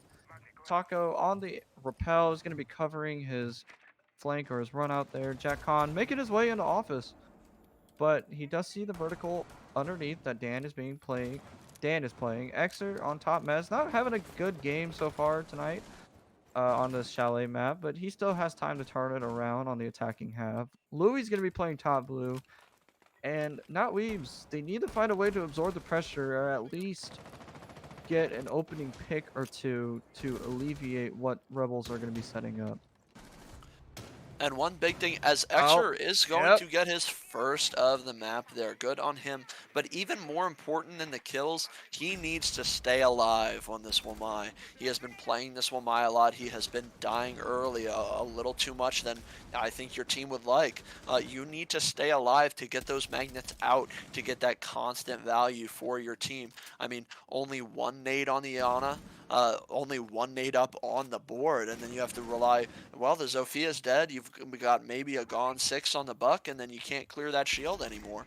But we need to see these magnets having an effect on the round as the burn goes out, and here comes the walk. The Habana burnt turkey with the pick on Exer, going to walk into library and get traded, but a trade right back, and the res onto burnt turkey. We are seeing dominant map control here from HK Rebels with plenty of time on the clock. Louis is going to hit a nice shot on the Doug. He's going to make his way all the way back up. He's going to be holding this blue position. Backed up by Dan. Are we going to see a counterattack coming in from Not Weebs? Rebels going to be holding that position, though, in case Weebs get a little bit too aggressive for their liking. Jack Khan is going to get deleted by Louis with the headshot. But Louis, knowing better, he's going to back off. And now it's down to Burnt Turkey and Vipoa to clear this off for the Rebels. But they have a lot of work ahead of them as it is mostly a full HP Not Weebs side left. Louis is going to be playing this bottom blue location, and I believe the rest of Not Weebs are just going to be holding down the site. We do see Dan on the close site doorway there, and I believe Panday is still in stock with the smoke canisters. Turkey going to get aggressive here, but Louis is going to read it, and it's all down to Vipoa and a 1v3, and Dan is going to clear it out. So not a bad defense half from Not Weebs, but what they really need to do now is clutch this up on attack. Absolutely. I think we need to see some drastic change from them on the attack here. Obviously, Cafe and Chalet, two very different maps. We have no reason to say, oh, no, Weebs are out of this game or anything of the sort. But we do need to see some different things than what they showed us on Chalet. I think they need to be a little bit quicker and maybe a little more together in the team sense. And it could just be a map thing. Cafe is a significantly larger map than Chalet. And Chalet is a little bit more basic than Cafe. So it could be that this map favors Not Weebs even more. Even though they are already good on Cafe, it doesn't really matter in the sense of your gun skill, at least at that point. It matters in how well you can adapt to a very competent team like Hong Kong Rebels or any other tier 3 team or tier 2 or tier 1 team. But enough talking about Not Weebs. We're going to be seeing this Rebels defense setup. They do have the castle, and they also are bringing out the I'm having a brain fart here. They're going to be bringing out the Solus. My apologies. I'm curious to see what Doug is going to be able to do with this Solus. He is holding down downstairs.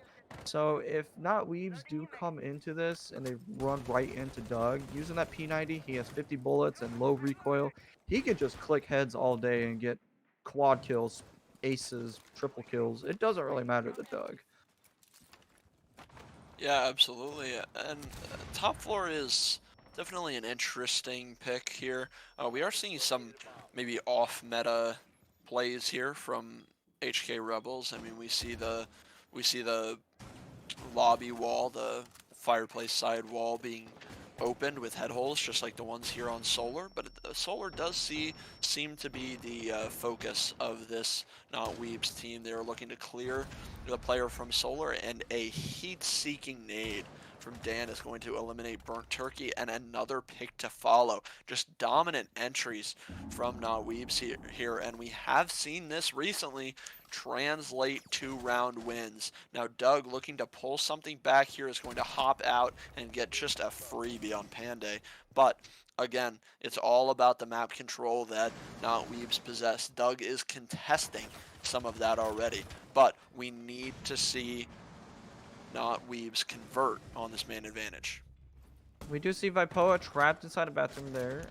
But if you notice, not a lot of pressure from the master side from not Weebs, but that does not matter. Dan is the man, and he's going to clear out this site, and he's going to clear out this round for his team. Not Weebs actually taking advantage for the second time this matchup. They kind of had to come back a little bit, but they are now back in the lead, and they start their attacking half greatly. And I like how they slowed down in that mid round after Doug pulled that pick back. They took a second and they prepared. They were in the comms figuring out how they wanted to deal with Doug there, and they did it effectively.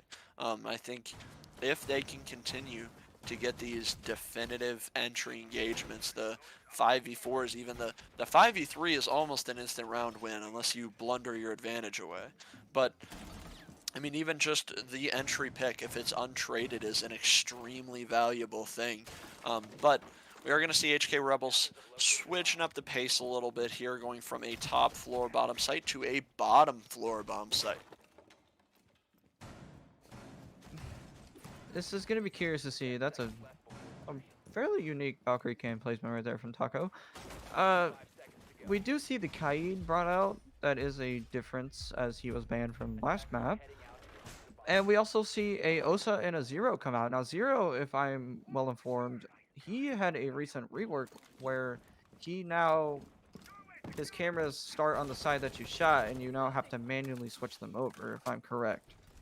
I believe you are. Yeah, so with that being said, if HUD is a lot more comfortable with that, he can use those Zero cams, and they can get cutoff angles, they can create flank watches, they can create so much intel gathering with those Zero cams, and they also have the OSA, so there's a little bit of security behind planting the diffuser or just using OSA as a makeshift Montang and pushing in. Yeah, OSA makes you think they want to go for the main side of the breach there, as Curious Louis sees the mute jammer, but not the mute. And that is going to net the ever so valuable untraded entry pick toward HK Rebels. Now time could become a factor here as Weebs work to look for that pick back. I believe they're going to be going for that main breach, however, with the OSA. Looking to have those OSA shields set outside the snowmobile, and another pick, a 5v3, the favorite man count of TPL today. And it's just, I mean, unless somebody makes a play, this round is pretty much already over. Very good mute jammer placements there from HK Rebels. Now Louis, I don't think Louis expected anybody to come up top blue. But you can never be really too sure about that. Taco is gonna take out Xer, and this map, or not this map, but this round is looking like a wash for the Rebels. If I were not Weebs, I would kind of just hang outside and just be like, okay, like let's reset the droning. Let's maybe bait for some kills, stat pad a little bit, and then we go. But looks like HUD's gonna try to take the fight. But no, Panday not going to be able to get the refrag in time, and Taco's going to take out HUD. Is he going to be able to get the Deagle kill? That would be really funny to see. But it looks like Panday's just going to be hopping outside, and we're going to have a makeshift team talk. Yeah, these type of games are typically a little bit hard to criticize, hard to break down, because you see something one round. Last round we were talking about, how great Weebs were doing, pulling that 5v3 advantage and then converting that into a 4v2 and ultimately a 1v4 round win. And now the next round, 3 minutes later, we are seeing a 1v5 in favor of HK Rebels, the opposite team. We are seeing things go on a just round by round basis here. It's really, I mean, these entry engagements are so definitive, in terms of who is taking these rounds. I mean, obviously we're going to see HK Rebels take this round here as HUD, excuse me, Panday, not HUD, you know, gives his team some time to talk. Now, 4-4 the scoreline here. HK Rebels, I would argue, they're at a little bit of a disadvantage in terms of momentum here. They do have to run, uh, I mean, what you could call a tertiary site. Chalet is very unique in the fact that all the bomb sites are very playable. They're going to opt into this kitchen dining bomb site. And let's see what they can do here. They do have the Valk. That is going to be the first time the Valk is brought this map, I believe. Could be wrong. They're also bringing that Maestro, really potent and powerful plant denial here. Now, not Weebs. Again, we've been seeing that they're kind of lacking that aggression, that the rounds that they are not winning, they are, rather than swinging on HK Rebels, they are letting HK Rebels swing on them. We really need to see Not Weebs get a little more active in this round. Yeah, not Weaves have been more successful when they are taking the initiative rather than letting Rebels kind of do whatever they please. Now, that one round might have been a fluke, but no matter what, it shouldn't have never happened. If you know that there's mute jammers, you shouldn't feel comfortable pushing that unless you have backup. And Louis, obviously, he died without an untraded kill, and Louis is your entry. He's your Zofia player, and that's a lot of utility that they lost within 25 seconds of the round starting. Now, can Not Weaves bounce back? Yes, I do. I believe they can. They have the vertical play. It looks like they're going to be opting to do the vertical push from the garage like they did that one round, but they do have to be careful about the adaptation. If Dan can get that grenade kill like he did the first time they attacked the site, then that'd be fantastic. But HK Rebels possibly might be giving up solar a little bit. That way they can prevent that from happening and also preserving their man count. Yeah, this is interesting. HK Rebels seem to be giving up a lot of map control early. Now, it is on Not Weebs to drone this map control and figure out if it is free or not. There are a lot of players in proximity of this solar area for HK Rebels, but none seem to be actively watching it. Now, this is concerning, as that is pretty important control for the bomb site. We are seeing Taco creep up a little bit here to where he could kill anybody that repels in these windows. But here is where it got a little dangerous for Naweebs on Cafe. They were really heavy on these cutoff angles, and they were slow to get into the map. They were slow to work their picks. They were slow to work anything on site. We need to see somebody, or just the team as a whole, work to make a play to win the round here. Yeah, they only have a minute 10, and there has been no kills or any really utility been put out. I have not seen a grenade being tossed. I have not seen any flashbangs being tossed. I haven't really seen any shots being fired. This is just a game of attrition at this point. Panda is going to be posted up on the snow balcony here. We're finally going to see a grenade get thrown. HUD's going to throw a grenade. He's going to hop in. We're going to see a 3-man push coming in from West Main. Doug is going to find 2. Doug's going to find 3, and can he hit the quad? Shots being fired, but no, he's actually going to get downed. HUD is going to be able to get... No, HUD is not, because Burnt Turkey is going to find a way, and he's going to say, you are not killing my teammate in this round. And unfortunate for Not Weebs, they were just not able to find a pierce into that Rebels defense. Yeah, that is really the fallback of these direct takes. I think it relies a lot more on your utility usage, your team play.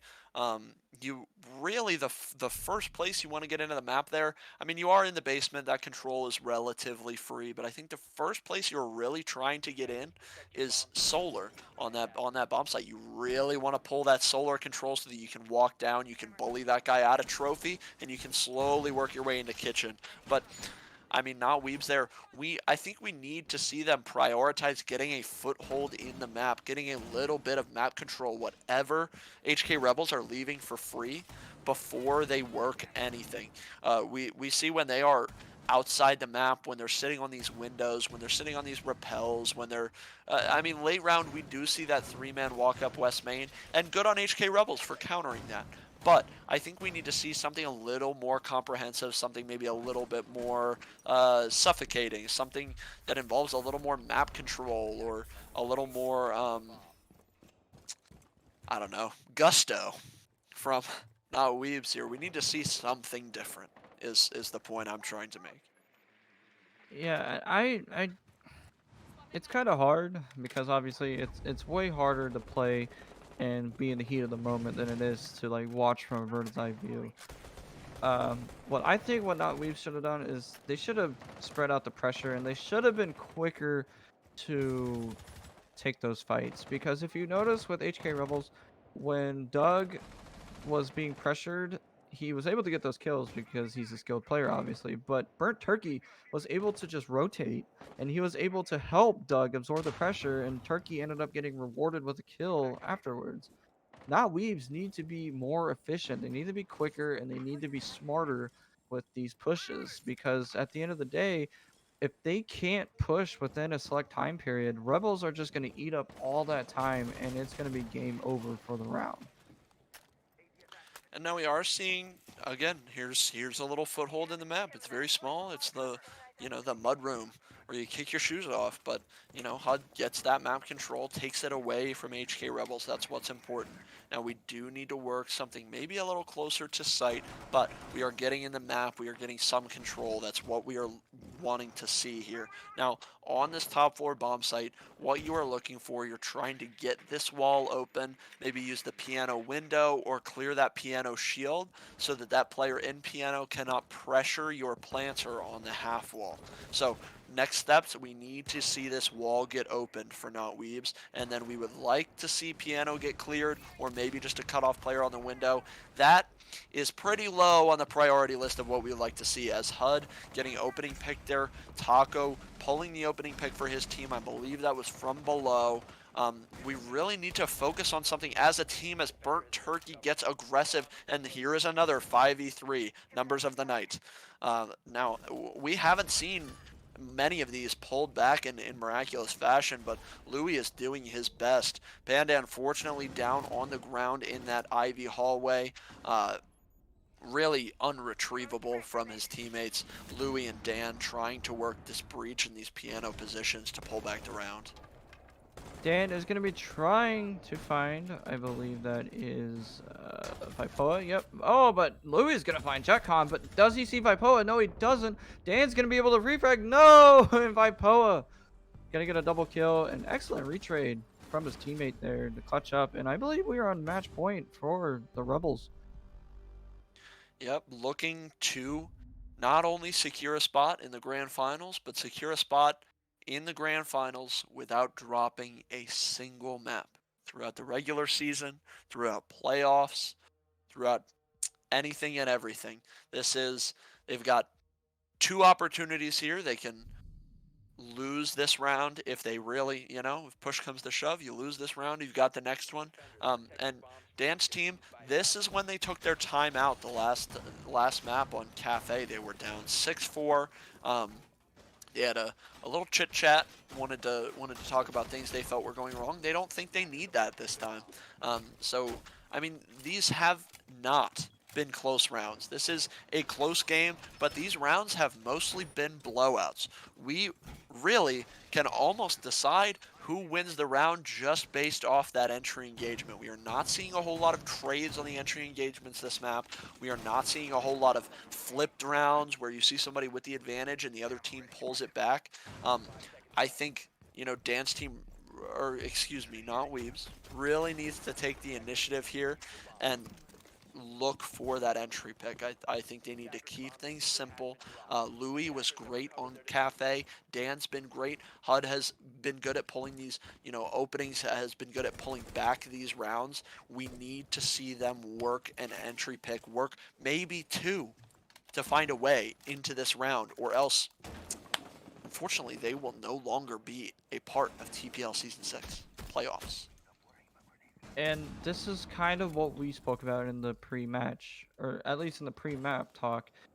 The way that Not Weebs are attacking it's similar to the way that they did Cafe, which is a little bit of time stalling, a little bit of trying to just brute force your way into things.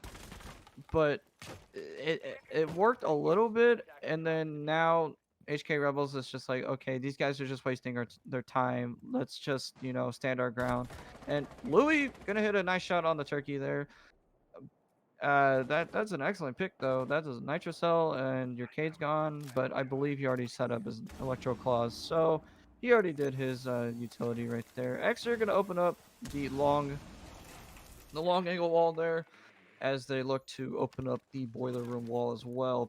They're running double hard breach with the Panda on the ace.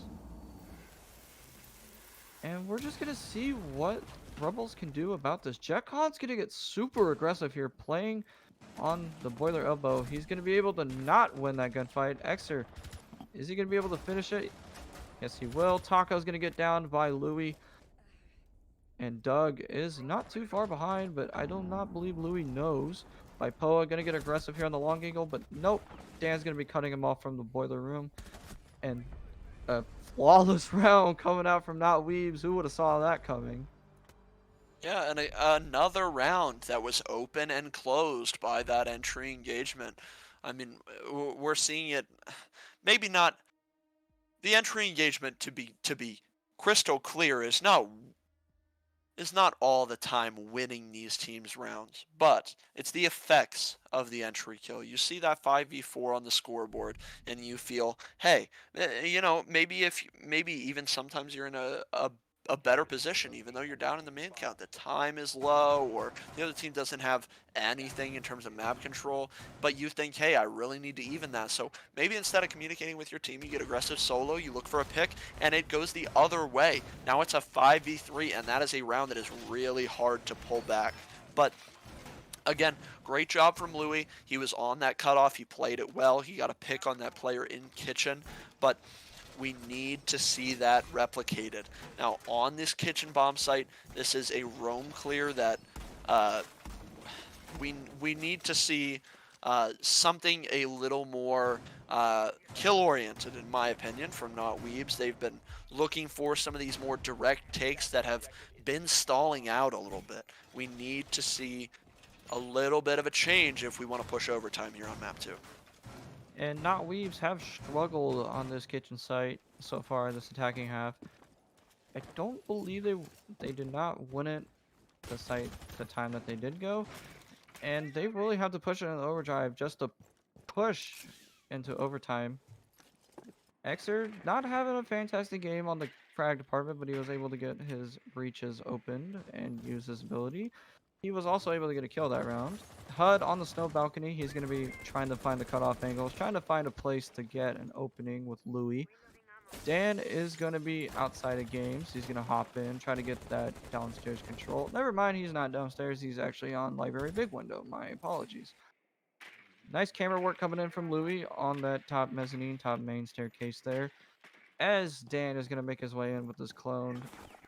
And they're going to meet Vipoa, who's playing on the slab. But remember that the site is downstairs, not upstairs. And all HK has to do is absorb the pressure and get a pick or two. And this is going to be game point. Yeah, I mean, HK Rebels did a great job of it on Cafe, soaking up the clock. So we have to see, now Weebs take some initiative here. They are getting that wall open. That is a great start. But we need to see them make some progress on the bomb site, whether that is from Vert or whether that is, moving down and getting that main wall opened. Vipoa is going to get past that bathroom cutoff here. That's pretty important in terms of the ability to fall back, and maybe a curious decision by HUD there to pull that nade prone as Vipoa gets that entry pick, something we've seen so important. But Louis, something we've also seen has been extremely important, trading that. We are looking at Not Weebs trying to seize this top floor map control, and they are doing a great job at that. A 4v2 in favor of Not Weebs here. Now, they have 50 seconds to slow down to work these picks, and oh, that was a Yana clone. Thank goodness. We're trying to gather intel here. We're trying to pressure these players into swinging something maybe not so favorable toward them and send it to overtime here. Wow! A Hail Mary of a shotgun shot onto Panday there puts us into a 2v3.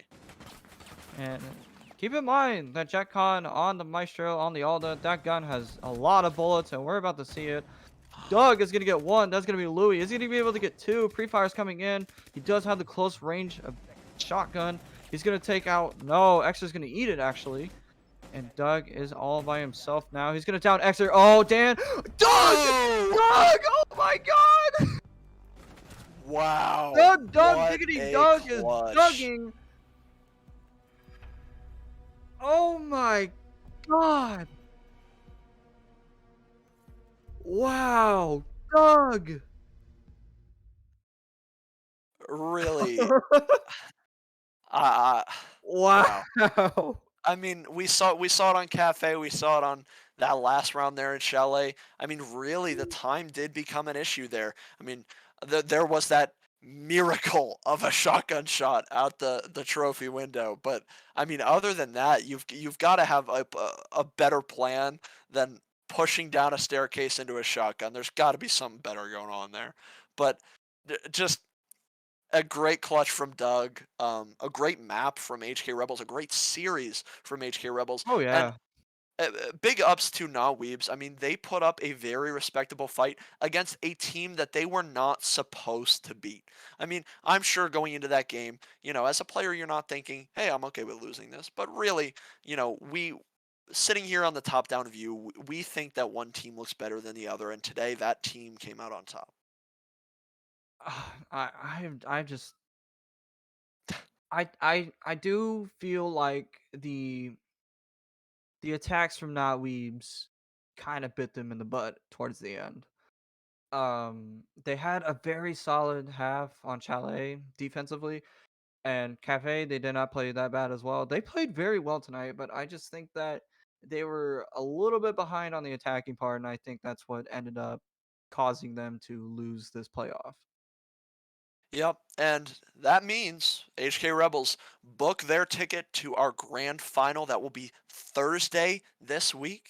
Now, later tonight, we are going to have for you an opportunity to see who will meet them in that grand final. That game is going to start at 9 p.m. Eastern Standard Time. That is going to be Team Mystic Academy versus The former PXG roster. yes, I apologize. I'm not sure what they were going by right now, but that roster that is going to be a great game. They are going by Gravity Goobers at the moment, but uh, don't go anywhere.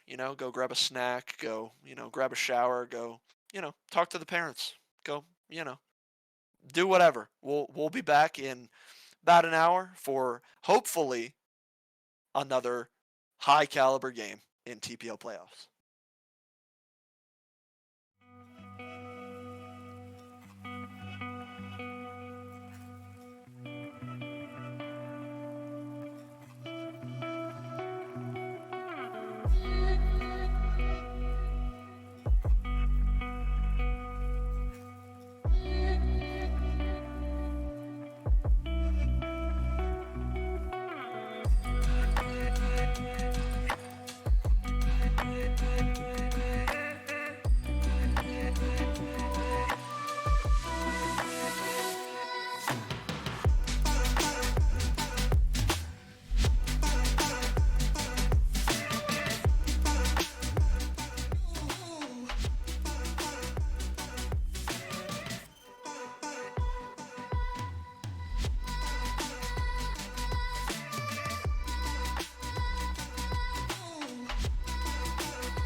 your eyes. Do you feel like you want it tonight? But when we're talking, it's shameful to you. Got me feeling so cold in the winter. Got our feet at the door for the summer. It's just that we don't got no place to go. And we don't talk about it. And we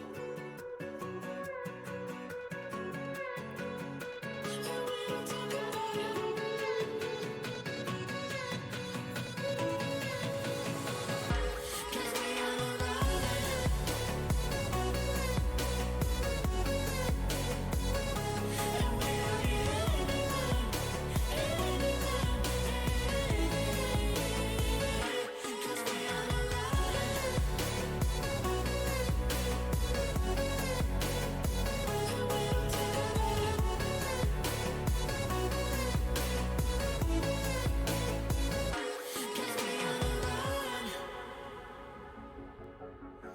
Do not fear that we're moving so hasty like the old days. To take a chance, we'll keep our heads out the ocean blue. But when we're talking, it's shameful to ya. Got me feeling so cold in the winter. Got our feet at the door for the summer. It's just that we don't got no place to go. And we don't talk about it.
high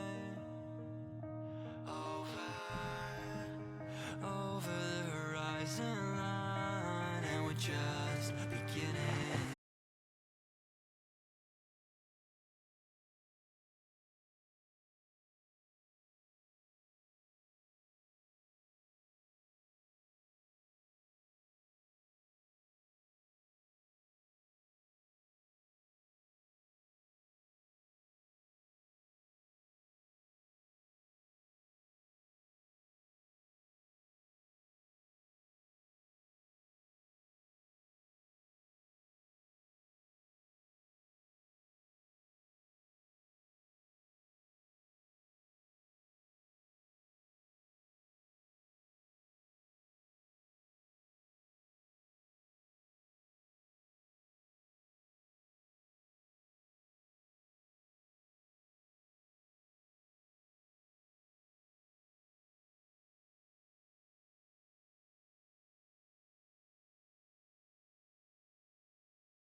it's, well, semifinals time. We had our first semifinals match of the night. That one going in the way of HK Rebels. Yeah, I was gonna say HK Rebels. I was gonna say not Weebs, but that would have sounded confusing in my head. But it's me, Chaka, with my co-caster here, Alios, and tonight we're doing our second and final game of the night, our second and final semifinal until we get into our third place and the grand finals matchup that's happening over the next few days between Mystic Academy, and for some reason Gravity Goobers. Gravity Goobers. I had a totally different name up here, but Gravity Goobers, the XPXG roster, and I mean, Alios, what do you have? Say Mystic probably takes this. Not to say that Gravity Goobers are bad, but more just that Mystic is probably better, seeing as the caliber of players they have on this team are really nothing to scoff at. And the roster in the past has also just shown a lot of success. Big Guy, Aimkey, and Kirk as a unit won the last season of Xenon with Scoob and Neo on the team, and now they have Spider, who is a fragger who should not be underestimated in any sense, as well as Skunks, who is just a really, really solid support player. He used to be on Witch Towel's Academy back a couple years ago, if I recall. So some people that have been around the scene, and certainly people that should not be underestimated. Yeah, and as we saw from Mystic Academy's match last night against Outlast, pretty coordinated bunch of players. They played with each other for a while, haven't had any roster moves, at least for the entirety of TPL Season 6 ever since they've qualified or gotten here. And it's been pretty solid from them, but as you guys can tell by the playoffs, not Weebs are knocked out of contention for the grand finals and instead are going to play that third place match soon enough with Hong Kong Rebels have already confirmed their place in the grand finals, punched their ticket all the way through, and now it's up between the likes of Gravity Goobers and Mystic Academy to, well, knock the other one down into that third place spot and have a chance at the prize money in that grand finals against Hong Kong Rebels. Yeah, it is worth noting, I think. I brought up the previous season of Xenon earlier, and the final in that league, if I recall, was HK Rebels versus Mystic, or Mystic Academy back then, but Mystic now. So, depending on how this match goes, we could get an interesting rematch, and this is where Hong Kong Rebels are going to want to step things back up and take the league win that they couldn't before. So, this create a fairly interesting storyline, at least in my opinion. And depending on how this match develops tonight, we're going to see that storyline develop in a couple different ways. Yeah, for sure. But let's take a look at the rosters between both of these teams. Starting with the Gravity Goobers first. Again, this is the XPXG roster. Shups, Jolts, Deity, MT, Rosa Sparks, and Kronk. With mainly their first five is usually just Shup, Deity, MT, and Kronk. Rosa Sparks, I don't think has made an appearance, or if they have, it's only been maybe once or twice. It's not something that I've noticed when I've cast them. And there goes Foresight as their manager. Their best and worst maps shown on the bottom left below, with their total win rate being at least 67% or at 67%. And I mean, again, good players on this team, and I've kind of talked about PXG a lot when I've casted them, but it's kind of going to be easier for me to talk about them in a pre-show. And some things that I've noticed as well, they're good gunners, but the one thing that I say they struggle with the most, at least on their attacks sometimes, is maybe over aggression, and this translates into their defense as well, but also getting the plant down as well.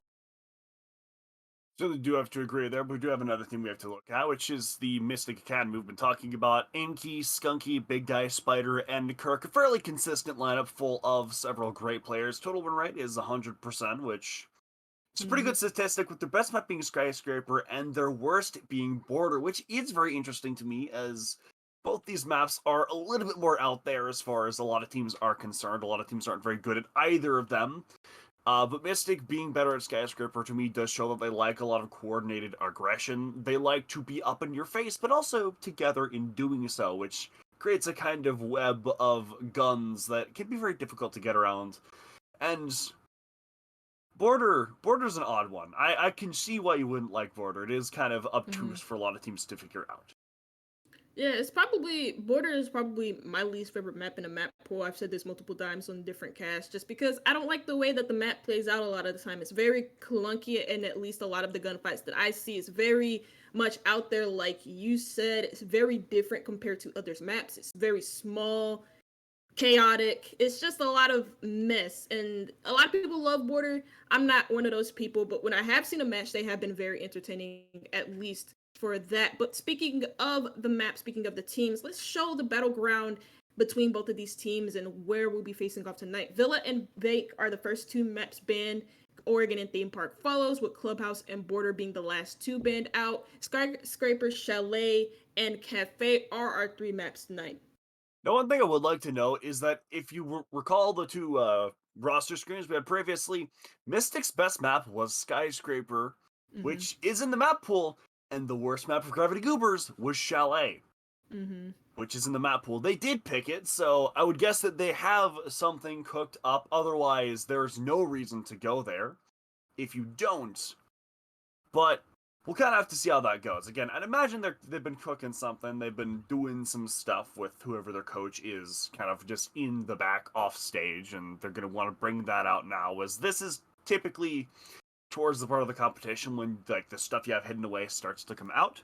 And then Cafe, as you mentioned previously, is the final battleground, which I think is an interesting place to take it, as it is a very kind of team-oriented, utility-oriented map, so it will highlight which team has the better coordination and utility usage, at least on paper.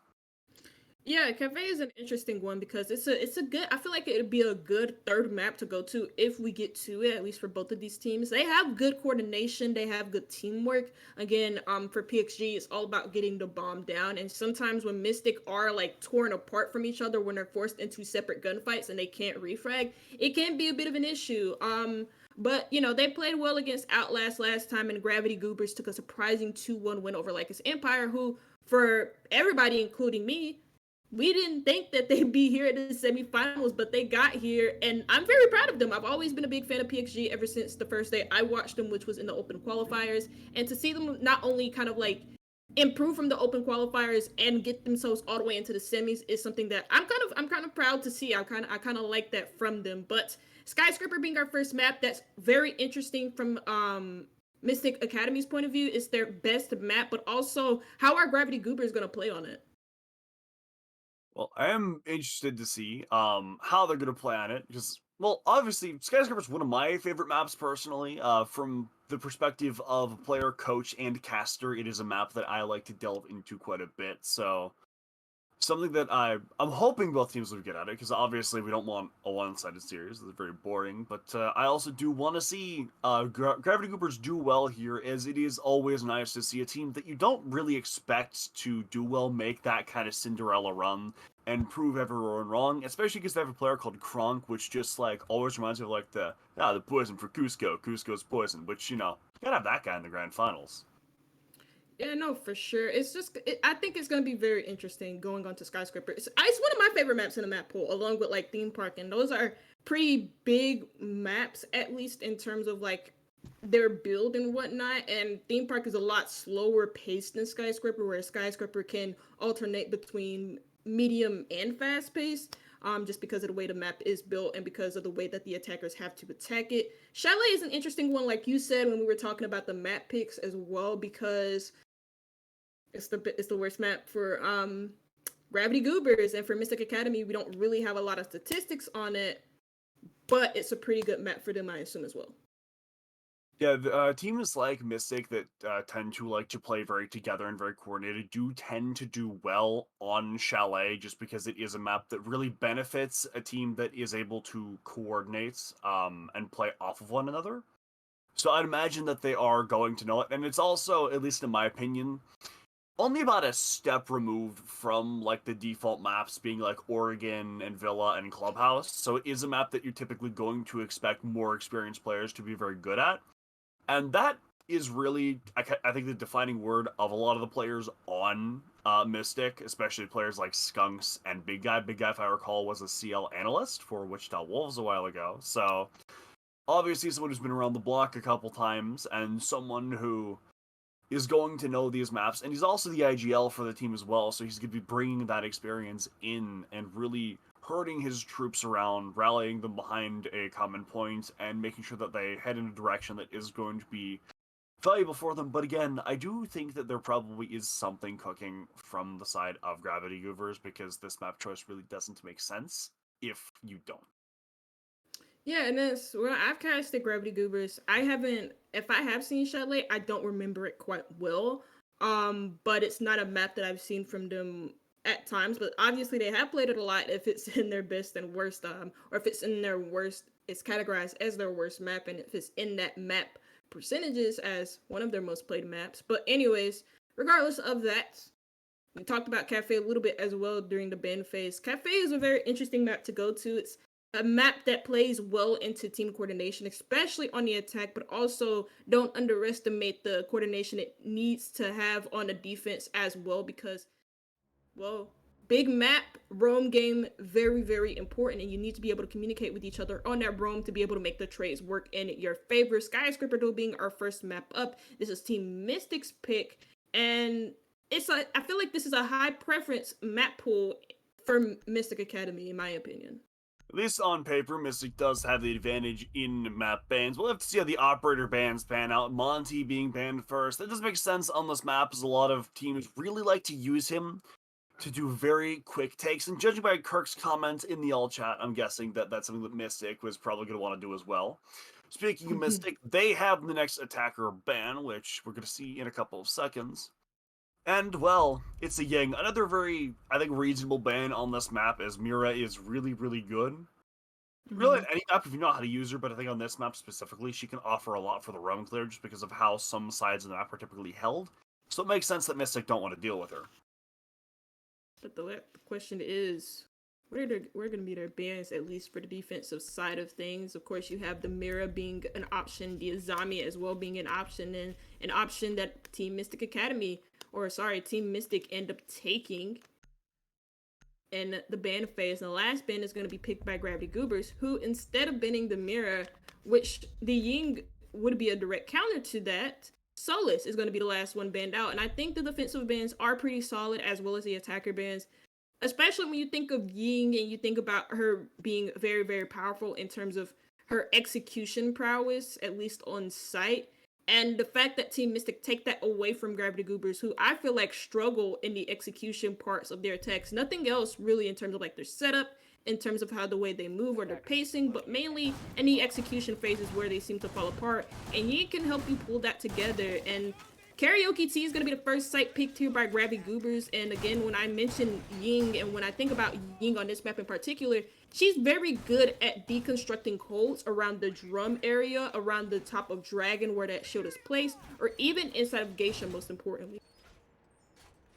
Yeah, she just kind of have that, like, catalyst utility that allows the site to get going, that allows the execute to be had, and that isn't on the table now. Same with the Monty, although I'd imagine Mystic are going to get by just fine. They're bringing out a Nook on Spider, as well as Dude bringing out the Osa. Osa's going to act as a kind of similar role to the Monty, but not quite. We have a prepared run out from Crunk. Wants to use the default cam, just figure out where people are, and then run out on them to try to get an early pick off the board. It could potentially get aim key here, but looks like aim key is the wiser and doesn't get C4. So when C4 is off of the board, although it does do a little bit of pace setting, looks like we're going to have pretty extended clear from Mystic, but they might not want to worry about the other side of the map here, it looks like. Just gotta poke and prod, see where things are, and see what the weaknesses are, and go from there.